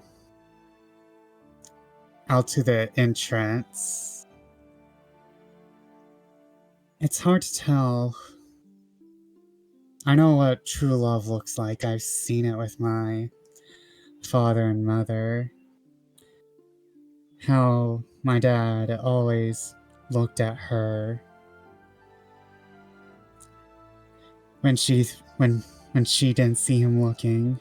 He always had this quiet passion in his eyes, and he knew everything about her.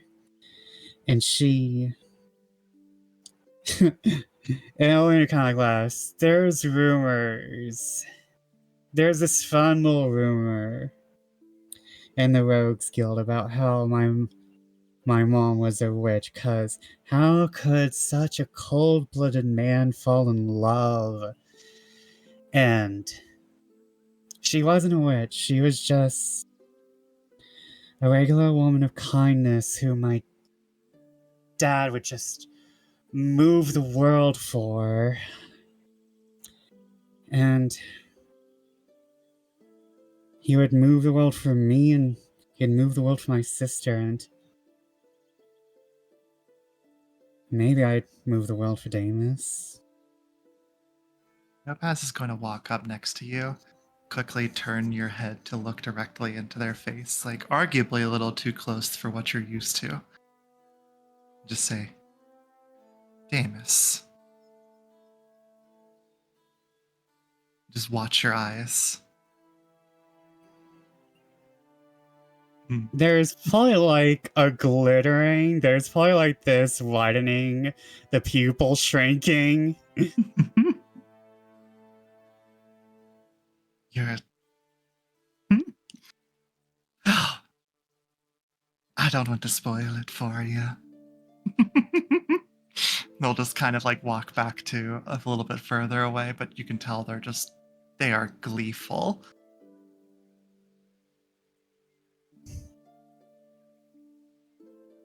Oleander kind of just giving a smile.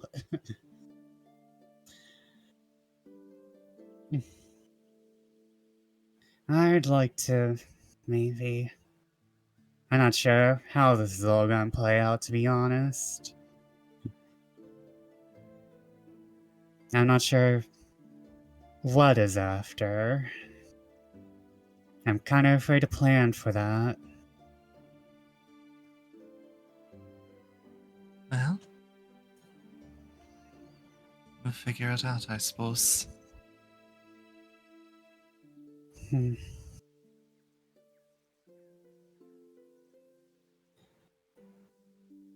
I can tell you make each other very happy. I'm afraid I...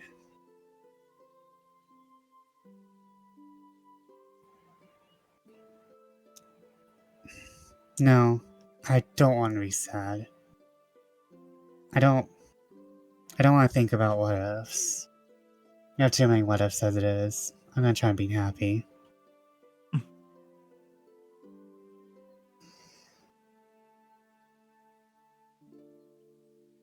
Maybe go take a walk with them. Yeah, we're about to be in the belly of the beast. So, I think I'll go see about some of those clover fields.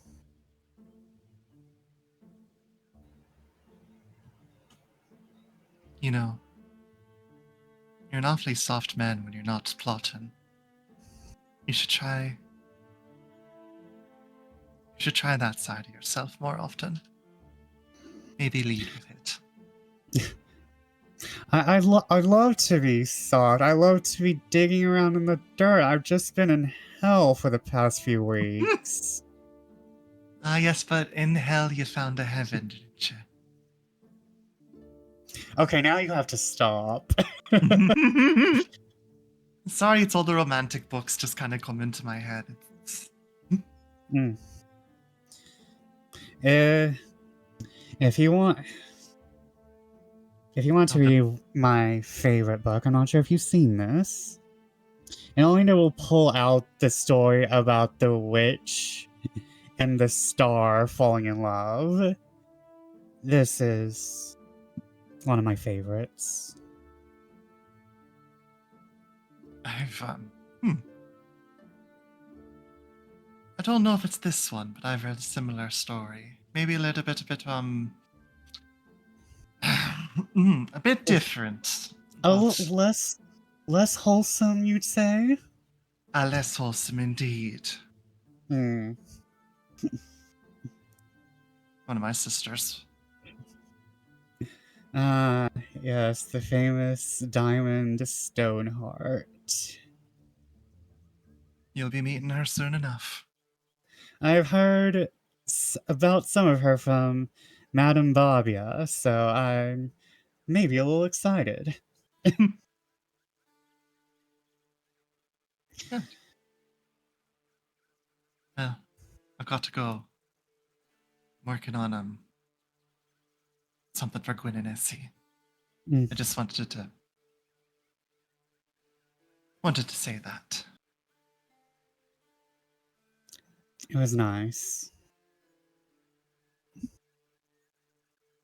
She'll just curtsy, say, "Have a lovely day with Demas." Thank you. And Eleanor will kind of like stay on the porch for a little bit while Topaz leaves. All right. You have your moment of pondering, and then once you collect yourself and your thoughts, I believe you also wanted to have a conversation with Gwyn. Yeah. Yeah. Cool. You can go seek him out. Gwyn, unfortunately, Lapis has given you the slip. She she knows when to disappear when she wants to.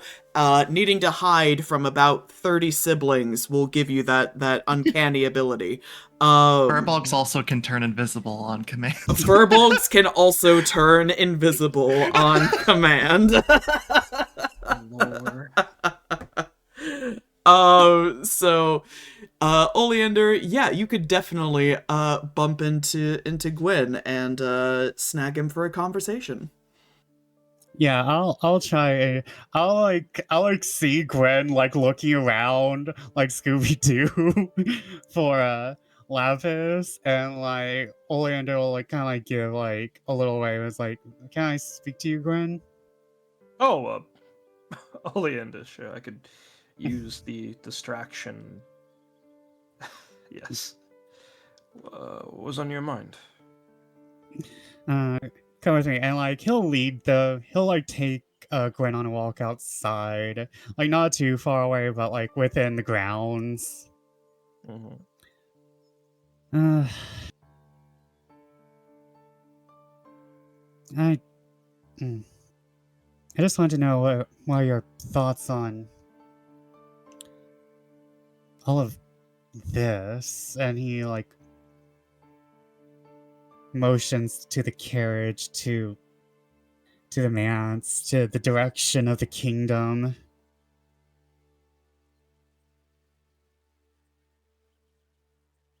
Well, I'm sorry. Sorry. You want my thoughts on what exactly the carriage? I mean, it's of a nice make, but Oleander like laughs, is like, what's going on? I'm a tactician, a strategist, a warrior. But this is not my battlefield. I know when the moment comes, I'll need to think. I'll need to make decisions and potentially even guide us. But right now, we are at a place of rest. We are aware of our next goal, and nothing we can do can really change that. So in the words of a simple, brutish man, I am enjoying the uselessness of today to prepare myself for the usefulness of tomorrow. So, I am not thinking about it as deeply as you may presume. This is more of, I guess I can't stop thinking is more my issue.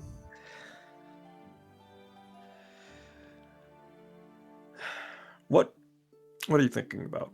Is it fears, concerns, worst case scenarios? I guess a little bit of everything. I will not lie, I feel everyone's confidence in me is a little misplaced. I feel like I won't be able to get what I want, so I have to find some other way to get it. And I'm just worried, what do we do after? I guess Cornelius is gone.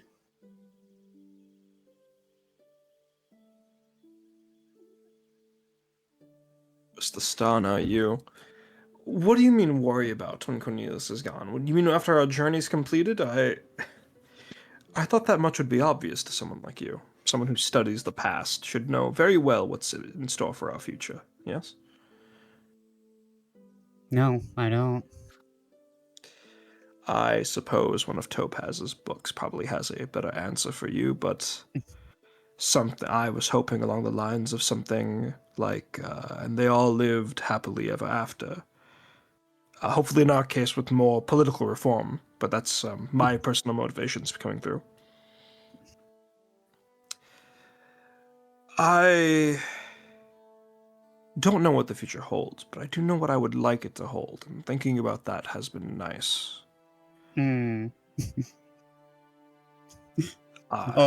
Oleander just gives like the smile and like the raised eyebrow. If you want me to say it, you wouldn't be the first person in this day alone to ask that of me. But yes, I love Topaz. I love Essie, and I am looking forward to a living situation with the two of them that is not within the castle walls. It's just fun to see you unravel a little. It has been nice to lower my guard for once. Speaking of It's- lowering one's guard, Hmm. what would you like to see in your future with a certain... Well, I don't even need to be around the bush. Damus.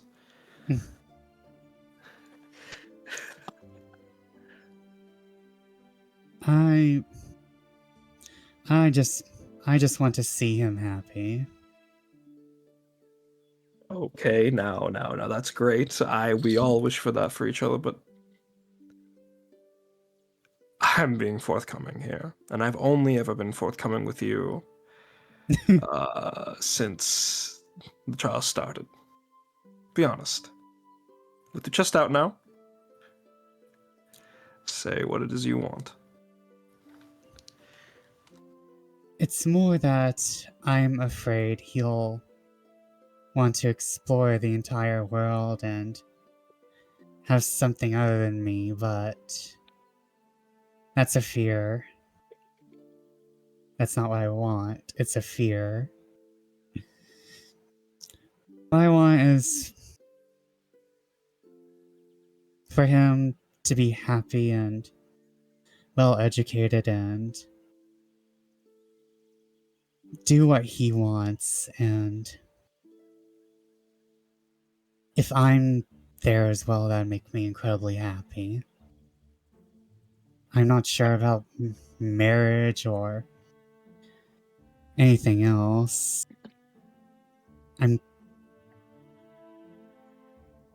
want him to be happy. Are you dense? He's...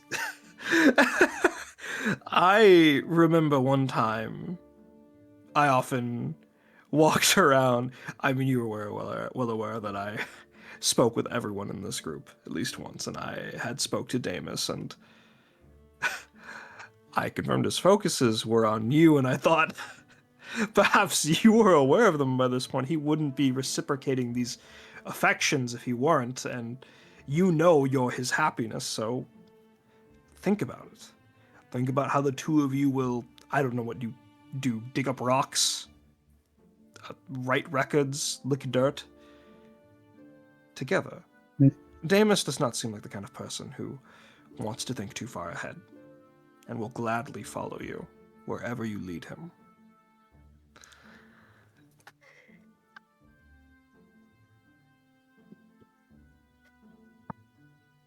He kind of just stays quiet for a moment.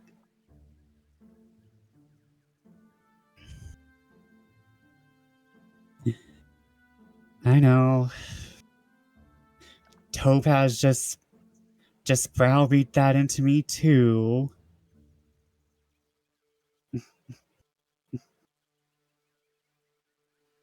I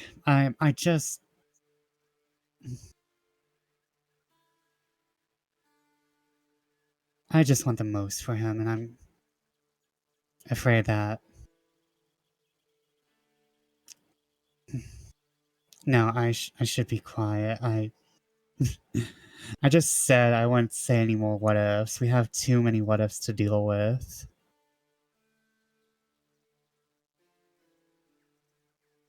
It's not that I'm dense, it's more of... I just really want him to experience the whole world he hasn't gotten to experience yet. They wish to travel the realms with him in tow, experience everything the world has to offer before retiring somewhere nice and quiet and away from it all. The worlds, the peoples, the places. I'm just afraid, what if he wants to also love other people? I know that's silly, but it's been a thought. Do you wish to keep him to yourself? To be forever yours, truly.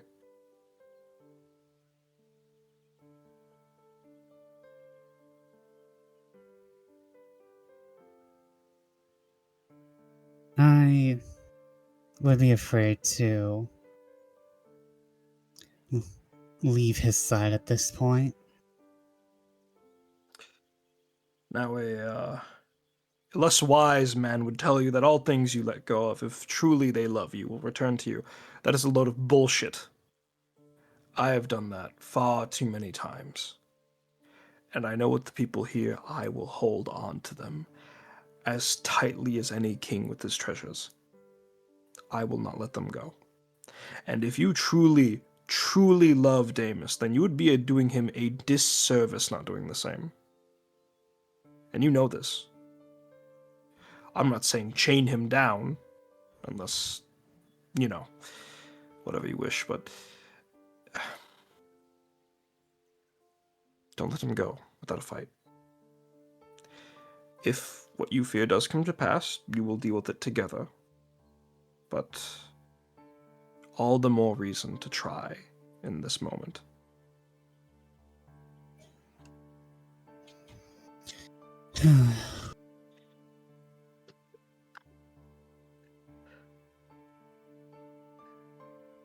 Thanks, Gwyn. Always.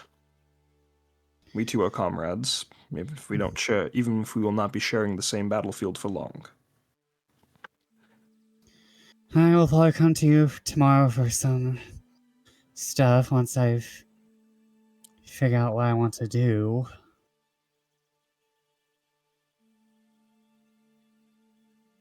In regards to our mission, or to... The mission. Okay.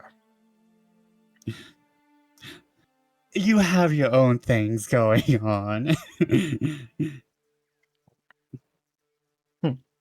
I'll always find time to make for you. Oleander raises an eyebrow and is like, Mainly as an investor in Damus's own well-being and growth, mind you. I'll see you later, Gwyn. Rest well, Oleander. Alright. Yeah, that's good. Excellent. Gwyn, you're getting snatched up one more time. Hell yeah. Yes, everyone wants to talk to you. You're so popular. Yippee, I'm snatched. Yippee. Topaz, I believe you wish to gather your boyfriends. When you put it that way. But I just imagine just like Revelin and Topaz are in their own room, in the room that Lapis stayed in, and the rest of the people could probably hear like little sounds of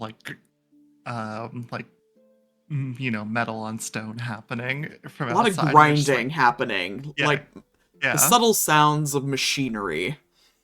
Subtle sounds of machinery, and then if anybody knocks on the door, Revelin just walks up to the door and says, "We're busy." Yeah, pretty much. Compliant. He put he's actually put a little sign on the door in crayon and 6-year-old writing, "Go away, do not disturb," but it's disturb is spelled incorrectly and the B is backwards. It's like a only boys allowed sign, but it says only rock lovers allowed. Yeah. We've established a rock club here. Yeah. Oleander's probably wait, I want to join. Revelin's probably just working on polishing the stone, and Topaz takes it and just quickly adds a little section around it to essentially magnetize it together, so that way it can go together if they want it to be separate, or want it to be together versus separate. But just kind of just going through that, teaching him as much as can be taught while remaining relatively OSHA compliant. You know? We're not teaching children any heavy machinery here. No, this very dangerous stuff. But just you know, get their stuff done, and then once it's all done, Topaz shows it to Revelin, and says, "You can go take that to your mother whenever you're ready." He gives a nod. And I actually imagine Revelin's kind of opted for his little pieces. He's opted to keep them in pieces. But each one is nicely polished and the jagged edges are gone. Gotcha. Then Topaz would just quickly grab at least 3 things of thread and attach a little notch to it to make it so that way they can be necklaces. Cute. Say, you know what to do from here. Mm-hmm. Gotta make them happy. Absolutely. Topaz just looks down at what they are working on and just kind of nods. Says, I think I'm done here too. So let's both go to our loved ones. Okay. And as they walk out of the room, Topaz is gonna sort of tousle the top of his head, give it a little rub and just say, "Good day?" Yeah, it's a good day. I learned a lot about new rocks, the shiny rocks. You're And if very you ever smart want- about rocks. Thank you. I've trained very hard for it. If you ever do want to come by Stone's Throw, I mean, that's the rock heaven. It's literally in the name, Stone's Throw. His eyes kind of twinkle at just the phrase rock heaven. Did you know that every single one of my siblings are named after some kind of gemstone or rock? Oh, I wish I was named after a rock. Well, I don't... Of course.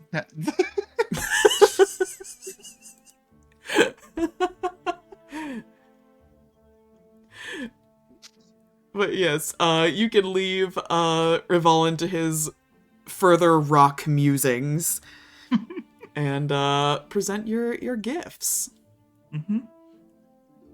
So, I think Topaz would go over to the room that she slept in last night and just kind of quick knock on the door to see if anyone's currently in there. I imagine this being later afternoon at this point. Yeah, you can. I would say Essie has not really moved much today.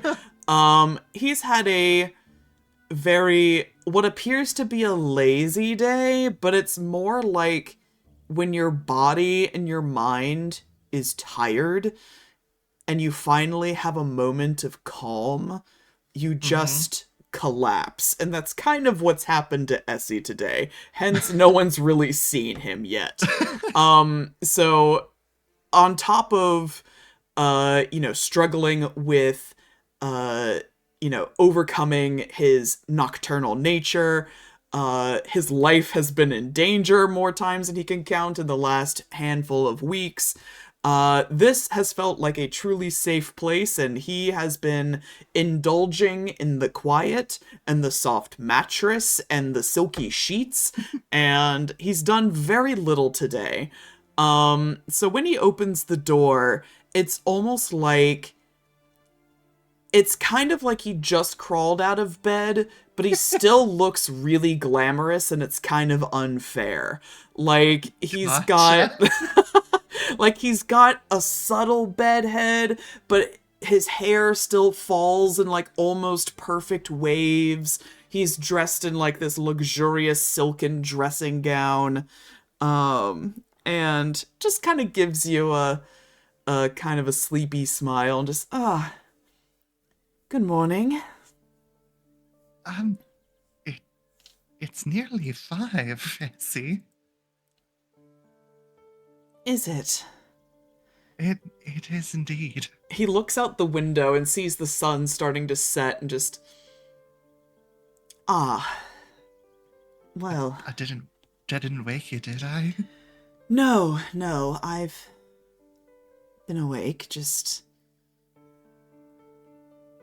not paying attention, clearly. That's fine.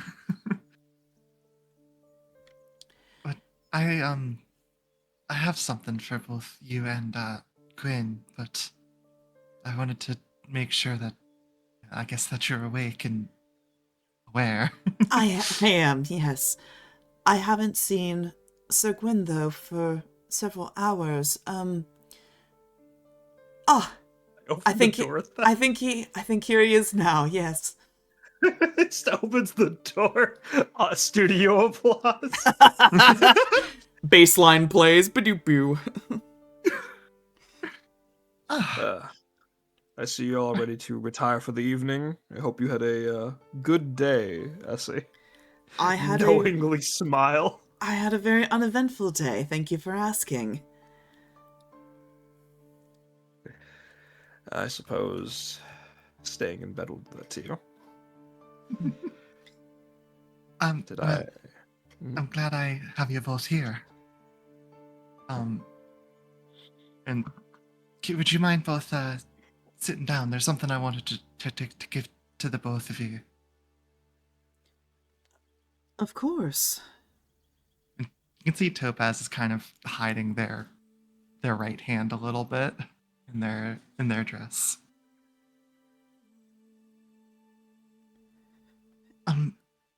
So I have had a busy day, and I have a gift for the both of you. I went digging earlier in the morning to gather some materials, that way I could finish it off. And oh goodness, I've been thinking about a way to think how to introduce this, and I'm not quite sure. So it's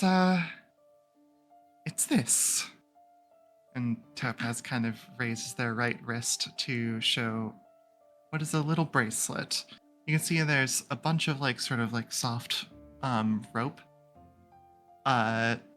Soft but sturdy pieces of rope that all coalesce into a small, 1.5 inch-ish coin-like shape pressed to the bottom of their wrist. And as you look closer at it, you can see that it's split into 3 sections. One section that's purple and green, one section that's golden, and one section that is pink. Each extraordinarily polished and refracting light brilliantly.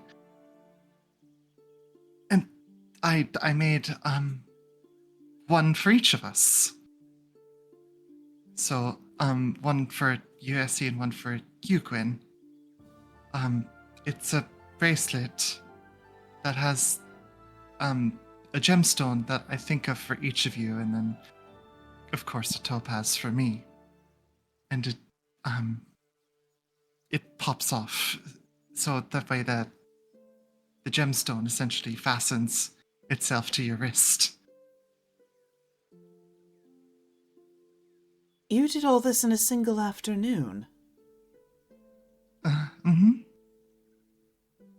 For goodness, now I truly feel like I've wasted my day. Gives you a big smile. I wanted to do something nice. And I guess, well, you both mean the world to me, so I wanted to show that in one of the ways that I know. And here, I can demonstrate a little bit further.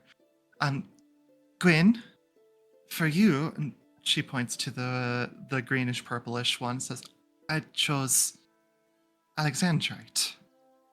Alexandrite is a very rare stone that changes colors depending on how the light hits it. And according to the teachings of my folks, it helps you develop your own sense of joy within yourself, facilitating awareness of beauty of every moment and the power to choose to make the most of your life, providing hope by means of awareness of the possibilities that are available to you, no matter your circumstances.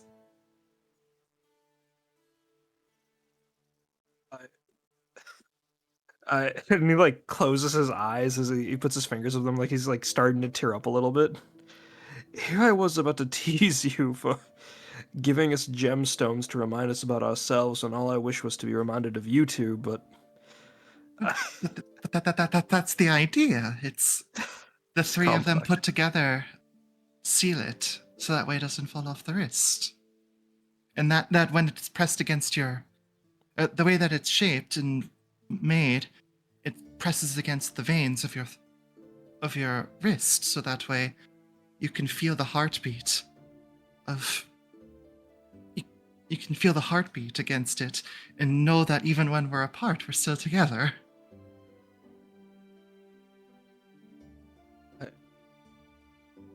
You will simply get up and embrace Topaz. This is a very, very thoughtful gift, my dear gem. Very Flushes a bit. I still need to explain Essie's. You can Essie. continue. He's still holding. Topaz just kind of like while in this embrace, like looks over down to Essie and just like still talking, just like trying their best to keep on script because they thought about this for a while. Yours is made Essie out just of- has this bemused expression on his face, just seeing Gwen just being so clingy to you. Yours is made out of rose quartz. It's a soft pink stone that helps dissolve old hurts and open the heart to trust and love and have faith in humanity again. I know that you've been feeling quite tired, even cynical and bitter. I mean, who could blame you considering what we've learned? But rose quartz is said to help you fall in love with life again, and I think we could all use a bit more love in many ways. That's something you've given me, at least. I don't know if I should feel flattered or concerned that you've read me so plainly. I feel a bit disarmed in this moment. I'm sorry. No. It's not something to apologize for. I keep my cards close to the chest. And I was intent on not letting people see me. This, however, and he gazes down at the bracelet. This tells me that you have seen me.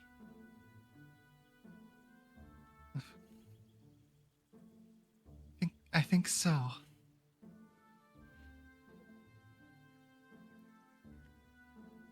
And here, and she'll reach into her little bag and say, these are the ones for you.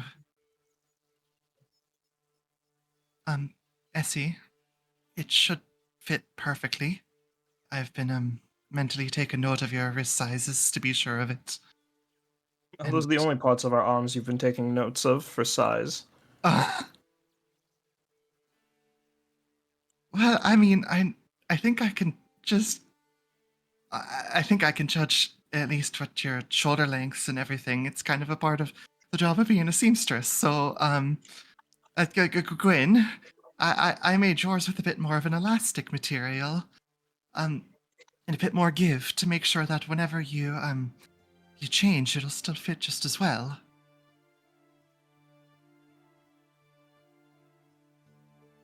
So that way it always fits. We always fit together. I'll never be taking this off. Now that you've said that, there'll be no reason for me to.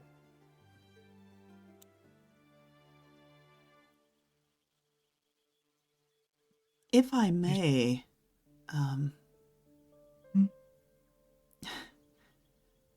forgive me for being so blunt about this. This feels, in a manner of speaking, quite like a proposal, Topaz. That's not exactly how I intended it, but maybe it was a little bit in my mind. I don't know. Would you two like that, then? Maybe we I was hoping to get at least Diamond's blessing as well first, but no, maybe it might... I just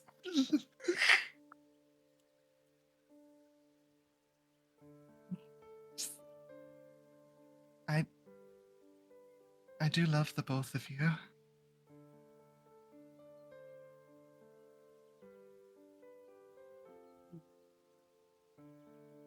You both have been honest with me. I feel it only fair I do the same. I care about the both of you tremendously. Much more than I frankly ever intended.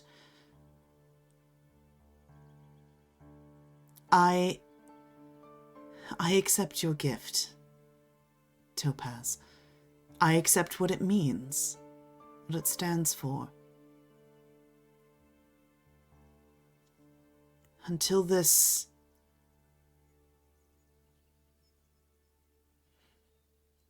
I hope you will forgive me when I say that I cannot freely give any piece of myself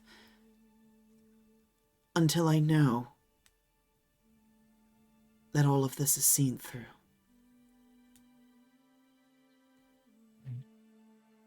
I understand that completely. I didn't mean for this to be any sort of proposal. I just care about the both of you and wanted to show how much it means to have us all together. Are you wearing your bracelet right now, Topaz? Yes. Essie's going to stand and approach you and take your wrist in his hands and lean down and give the 3 little gemstones a kiss. And you can feel that, as you said, the thrumming heartbeat against your veins.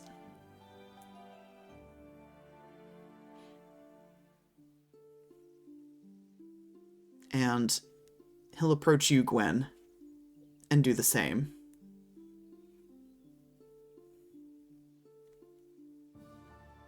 Gwyn in turn will catch Essie's wrist with the bracelets and hold it up between him and Topaz's lips to exchange.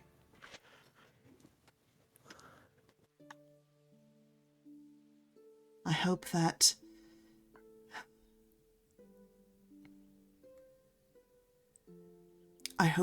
everything ends as we wish.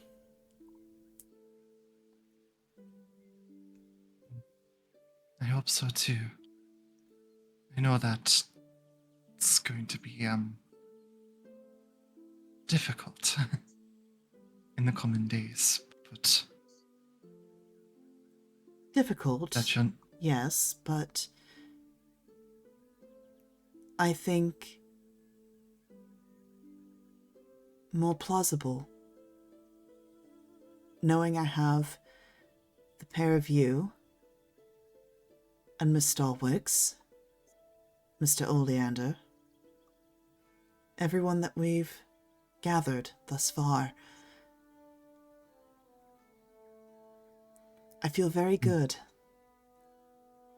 about our chances.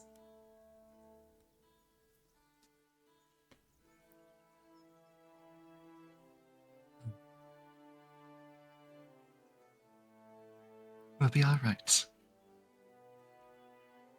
Thank you, Topaz. Truly. Just for clarity, did Essie put it on? Mm-hmm. He's wearing it. Okay. I just wanted to make sure. And you can see, even though he's talking about being unwilling to, or rather unable to give that final piece of himself, even as he is saying that, the logic taking over, you can still see his heart betraying him just a little bit, as when the two of you hold his wrist and exchange this silent promise, he does start to glow, ever so faintly.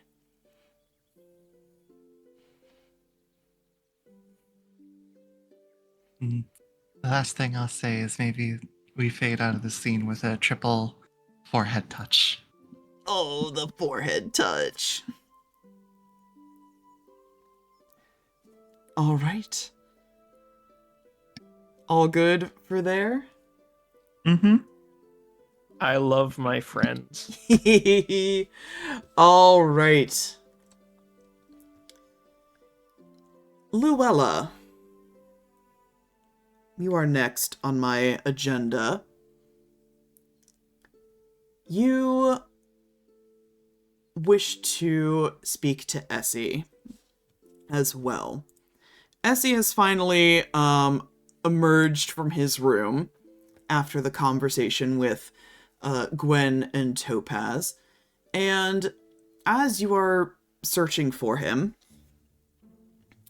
you actually hear sounds of chatter and laughter coming from your children's room. And you take a peek inside. They kept the door open. And you can see that Essie is currently with the children. And it appears as though he and Eswill are having a tea party.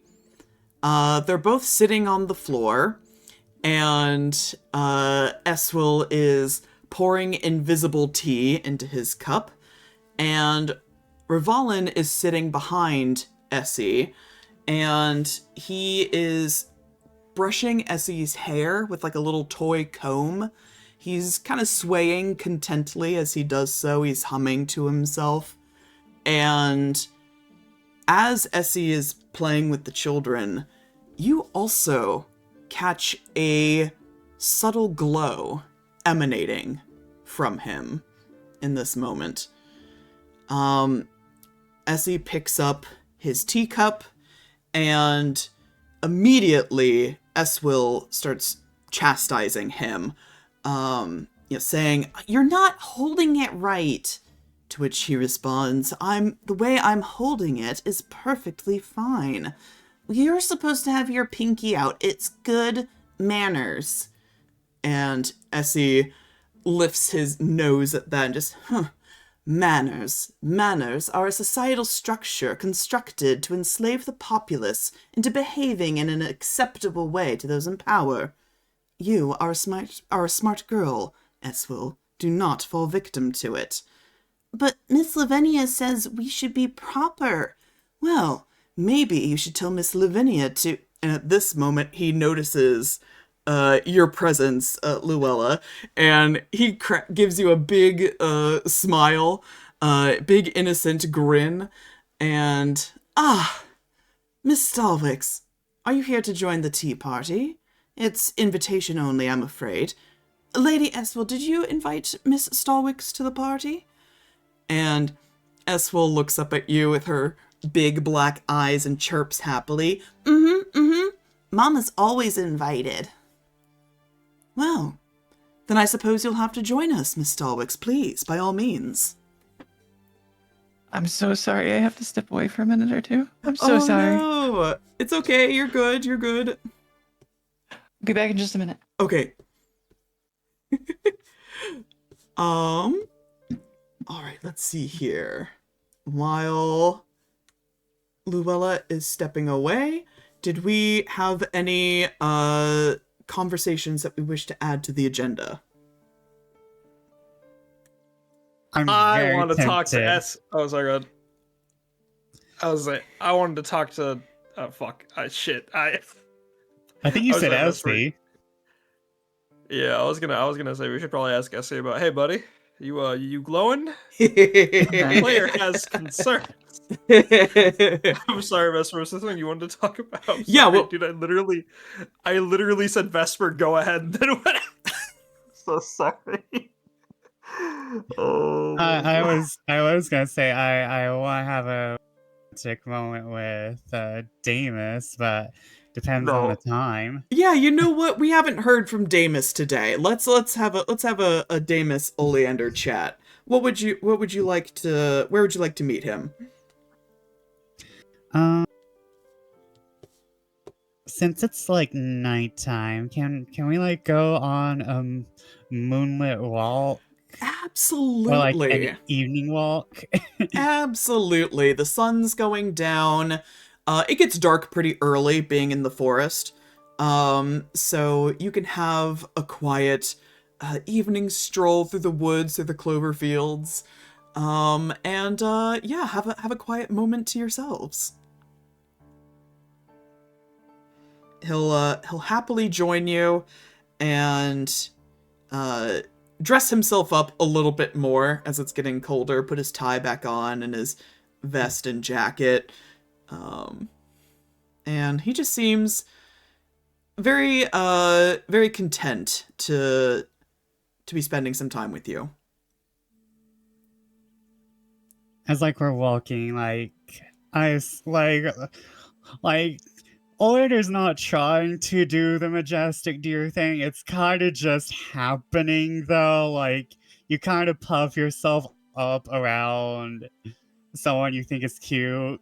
Mm-hmm. And like with what everyone's been saying, Oleander just kind of looks down as he's like holding Damus's hand and is like, Damus, what do you want to do after all of this?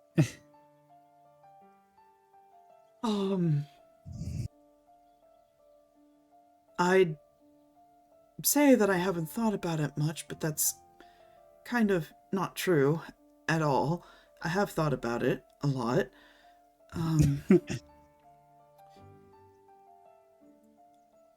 I don't know. I'm realizing that there's a lot that I don't know. A lot that I haven't seen. If I were a little braver, I think it'd be easy to say that I'd like to see more. But I'm not a brave man.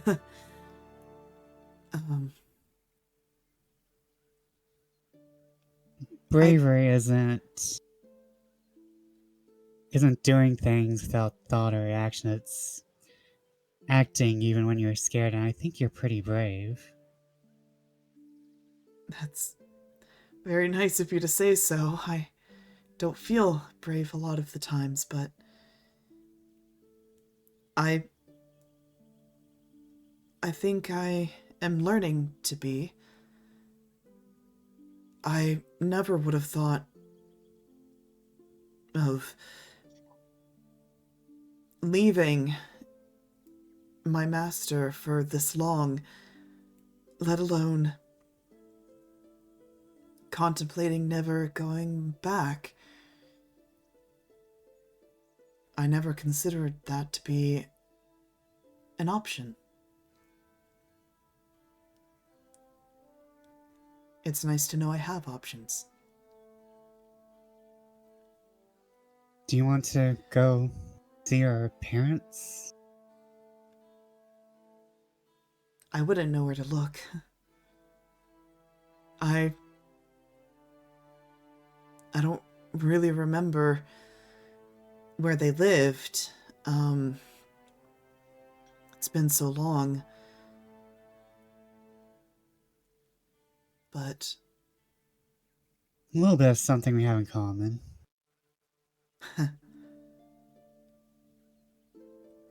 I don't know if I'd want to see them, knowing that they could give me up like that. Maybe they had good intentions. Maybe they thought that truly I was going to be better for it. But because I don't know, it's difficult. I have a lot of the same thoughts with my own parents. I love my dad, but I sometimes wonder what my life would have been like if I hadn't been placed on the stoop of a temple pretending to be a thieves guild. I mean, a thieves guild pretending to be a temple. Maybe one day I can ask. Maybe if you find answers, we could go together.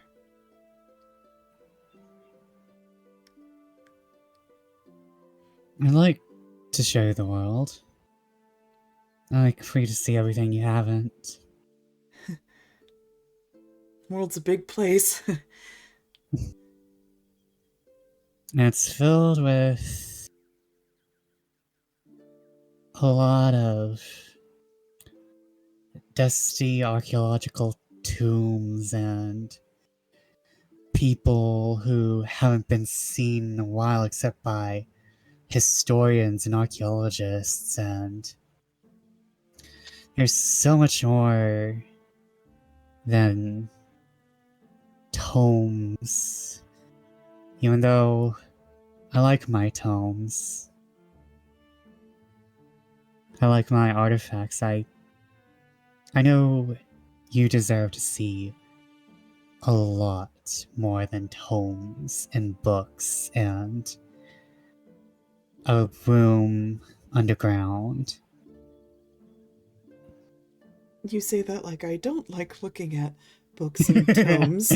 I very much do, but I do think you're right. Maybe we can find new ones in other places. Oleander kind of gives a smile and like,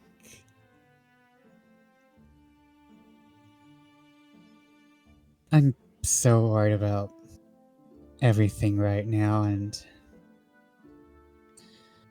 I'm always afraid I've made missteps in this journey, but getting to know you, Damus, has been an absolute joy to me. He gives a bashful smile, and the color blooms in his cheeks, and he looks up at you, and I'm really glad that whatever it was, chance, fate, mistakes, even, whatever it is that happened, I'm glad that it led you to me.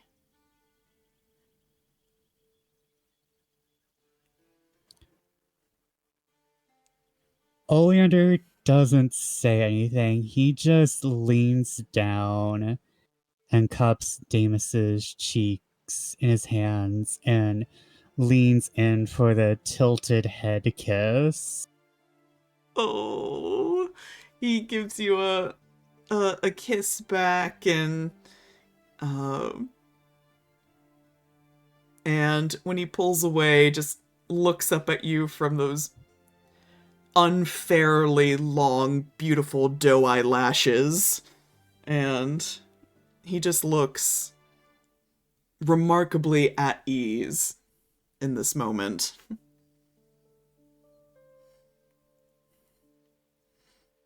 Just very content. Wherever this journey takes us, I want to be by your side. Yeah, me too, Oleander. I know now that I can't go back. I don't think I could, knowing what I know now. And I don't think I'll find a home where there wasn't one to begin with. Can't go back there either. But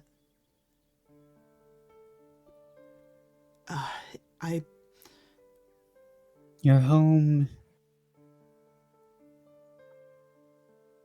Oleander kind of like pauses for a moment, but then he's like, no, that's what I want to say. Your home is with me, with us. My apartment may be small, but I can make it fit. I can make you fit. I don't take much room. And you can see his eyes start to mist over a little bit, and he smiles so brightly for you. And he just leans into you and wraps his arms around you in a firm hug. Oleander returns the hug.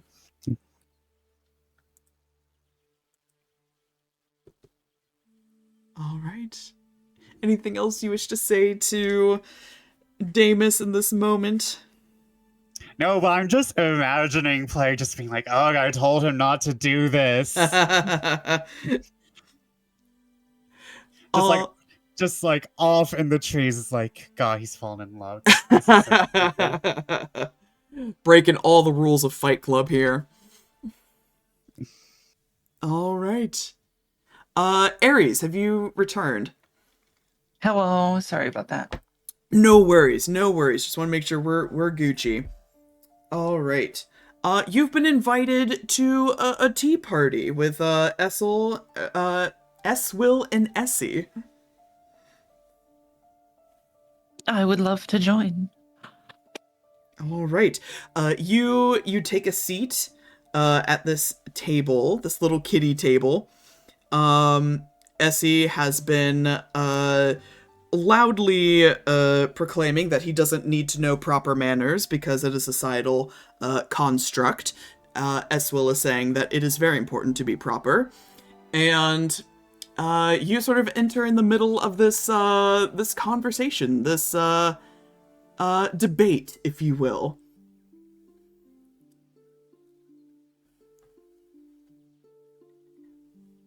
I see this party is already getting a little rowdy. I do apologize, Miss Stalwix. I do not attempt to convert your children to be contrarians. Only that they understand the ways of society, the multifaceted ways.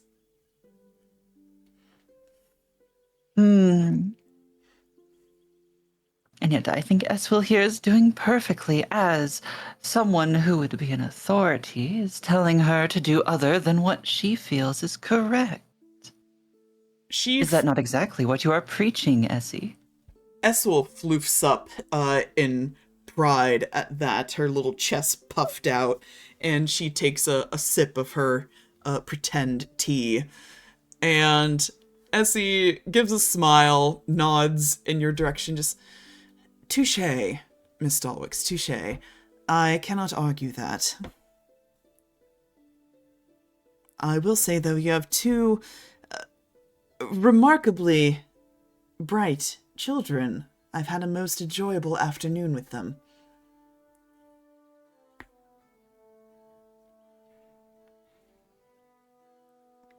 Aren't they the most lovely things? Oh. Definitely far too bright, though. He looks at Eswill, who gives him a very, like, childishly arrogant look. And he just looks back at her, holds her gaze for a bit, and then looks back at you. I quite agree. Children who are too bright often get into trouble. Looks back at Eswill. But I think if applied properly, you could be quite the fearsome bureaucrat, just like your mother.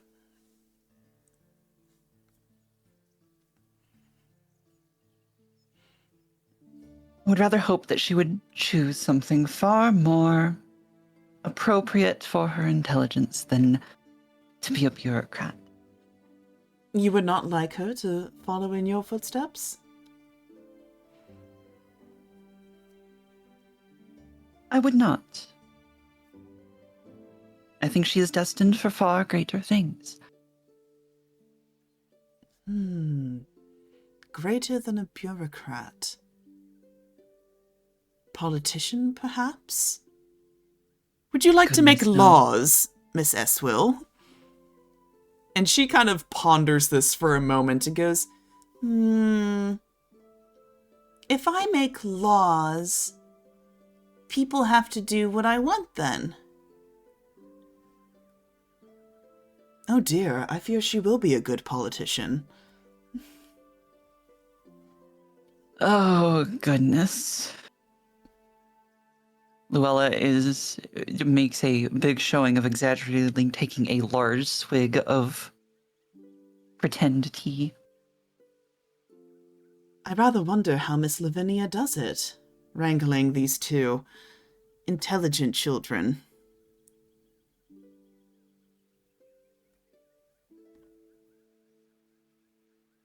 Frankly, I would dare say that Lavinia is more cunning than you could ever think.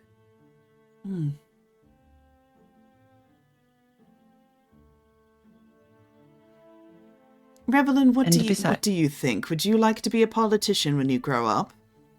Revelin is sitting behind Essie at this moment. He's been brushing his hair with a little toy comb, kind of humming contentedly to himself. And he just looks up at the both of you and shakes his head, goes back to combing Essie's hair. I think Revelin is doomed to a life of something along the lines of geology. Well, we simply must get you into the Stoneheart's business. Or perhaps Mr. Oleander will be looking for an apprentice in a few years.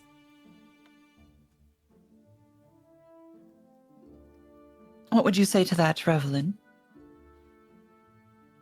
He pauses for a second, and he doesn't answer right away, but he stands up and he starts fishing through his pockets, like he's looking for something. And he silently approaches you with something in his hands, and he's like, well, I know that I like rocks and stuff, so maybe I can do more of that. I was with Miss Topaz today, and they said that rocks can make you feel things, and I didn't know that before. Miss Topaz is real smart about rocks, and I found this with Miss Topaz, and I think it will make you happy, Mama. And he'll open up his hand, and it's the biggest piece of the cracked gemstone that has been attached to a piece of ribbon, so you can wear as a necklace. Luella's a bit shocked for a moment, given pause.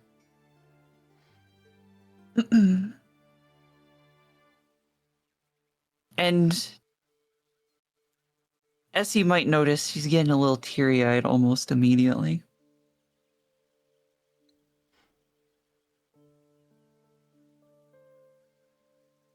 And then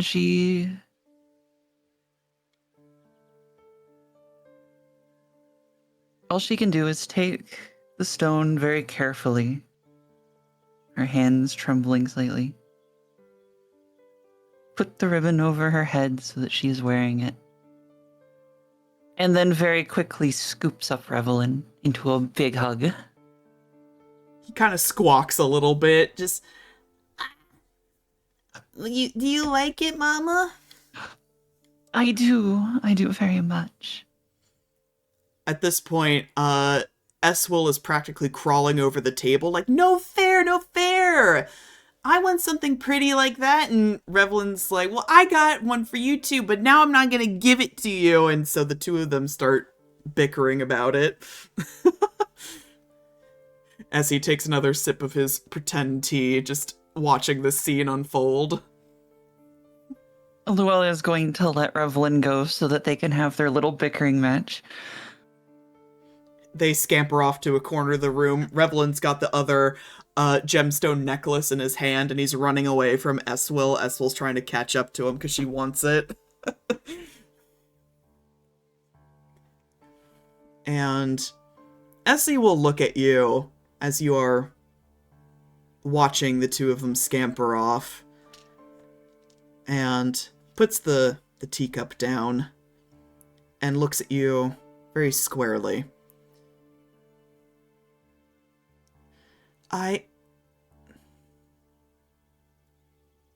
I'm sorry, Miss Stalwix.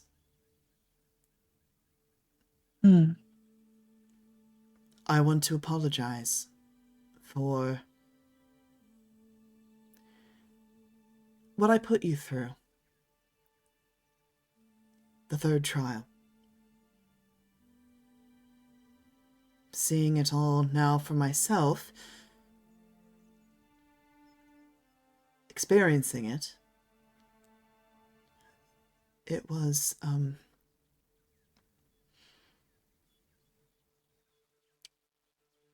it was cruel.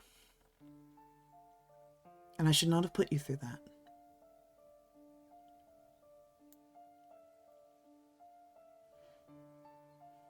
You should not have.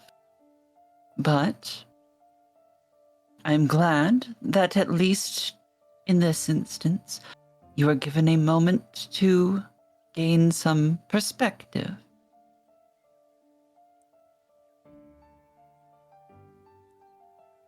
Families look very different in the heavens. Mind you, I was only ever really close to my mother and sister, but I haven't much experience with the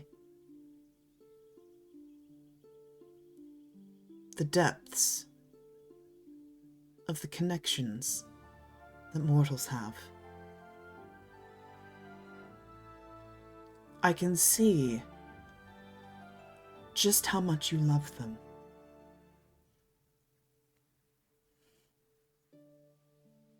And I should not have used them against you the way that I did.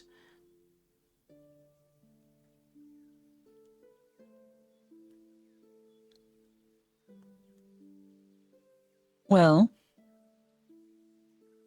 for your heartfelt apology, I shall endeavor not to hold it against you any further. You can lord it over me as much as you like. I only wish for you to know my feelings on the matter.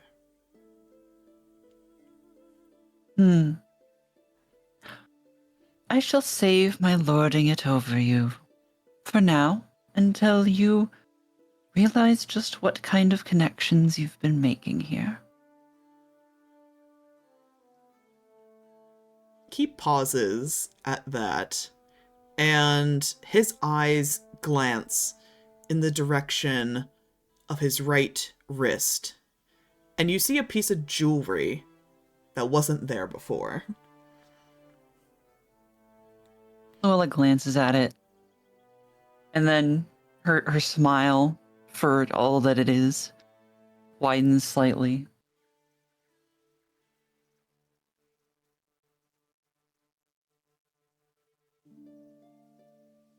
It would seem that you are, in fact, building those connections right now. Against my better judgment, perhaps. But I'm sure that you, of all people, understand that sometimes you just can't help yourself. No, you cannot help yourself.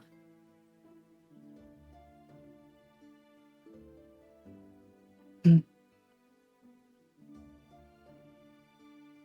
gives a fond smile and leans against the table, looking at you with what kind of appears to be his usual playful smile, but there's an air of sincerity in the glimmer of his eyes as he observes you. He must have been a remarkable person for you to drop your guard for him.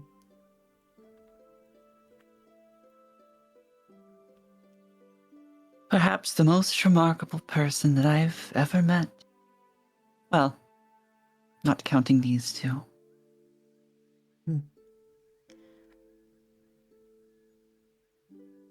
Essie, I'm going to warn you of something. Oh?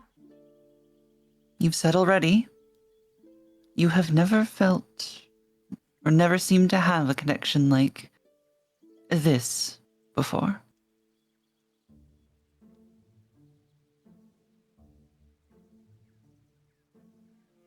And as you have already seen done, it can be used against you. It will be. You will be hurt from this at some point. Make sure that you make it worth it.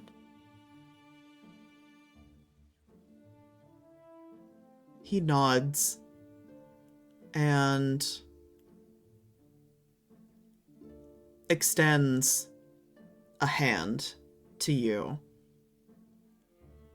just as a gesture of wanting to hold yours for a moment. After a short pause, she offers her hand. He takes it and gives it just a gentle, reaffirming squeeze. And his expression turns a little somber as he says, "My sister literally lost her heart for love. I will not be making her same mistakes."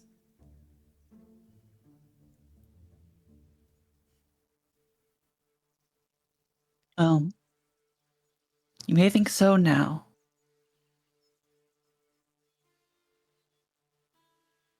And perhaps it's a little more experience talking, but to be feeling what you do now, and don't think that I haven't seen you taking glances at each other. And don't think that it was not relayed to me what happened last night. I assure you, nothing untoward's happened last night. No, I'm sure not. But something did happen. But all that is to say that, well, unfortunately, Essie, you have already given away your heart. Whether you know it or not. Once you say that, that soft glow that's been kind of emanating from him snaps off. Instantly gone. Snuffed out. And he just stares at you and withdraws his hand. I see. Thank you for your advice, your insight. You know, I value your thoughts quite highly.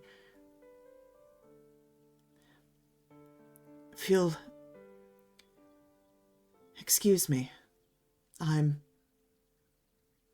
feeling a little tired. I am not surprised. Get your rest. The world waits for no one, and we have big things to do soon. Indeed. We shan't be imposing on your hospitality for much longer. Good night, Miss Stalwix. Good night, Essie. He'll give you a curtsy and exit the room. And with that, we pause for the evening. I want to thank each and every one of my players for their incredible role-playing today. I hope you guys had fun getting through our yap sessions. For everyone watching the stream, thank you so much for being here, for hanging out with us. I hope you enjoyed as well. Our next scheduled session should be next week, actually, as this was a makeup session. So if everyone's free, we'll be playing next week on the 10th, where we will continue our adventure and romantic shenanigans.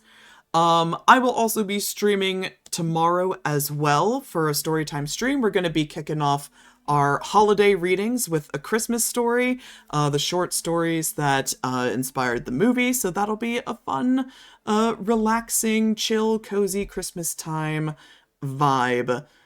But until then, my friends, take care of yourselves and each other. Have a very good evening.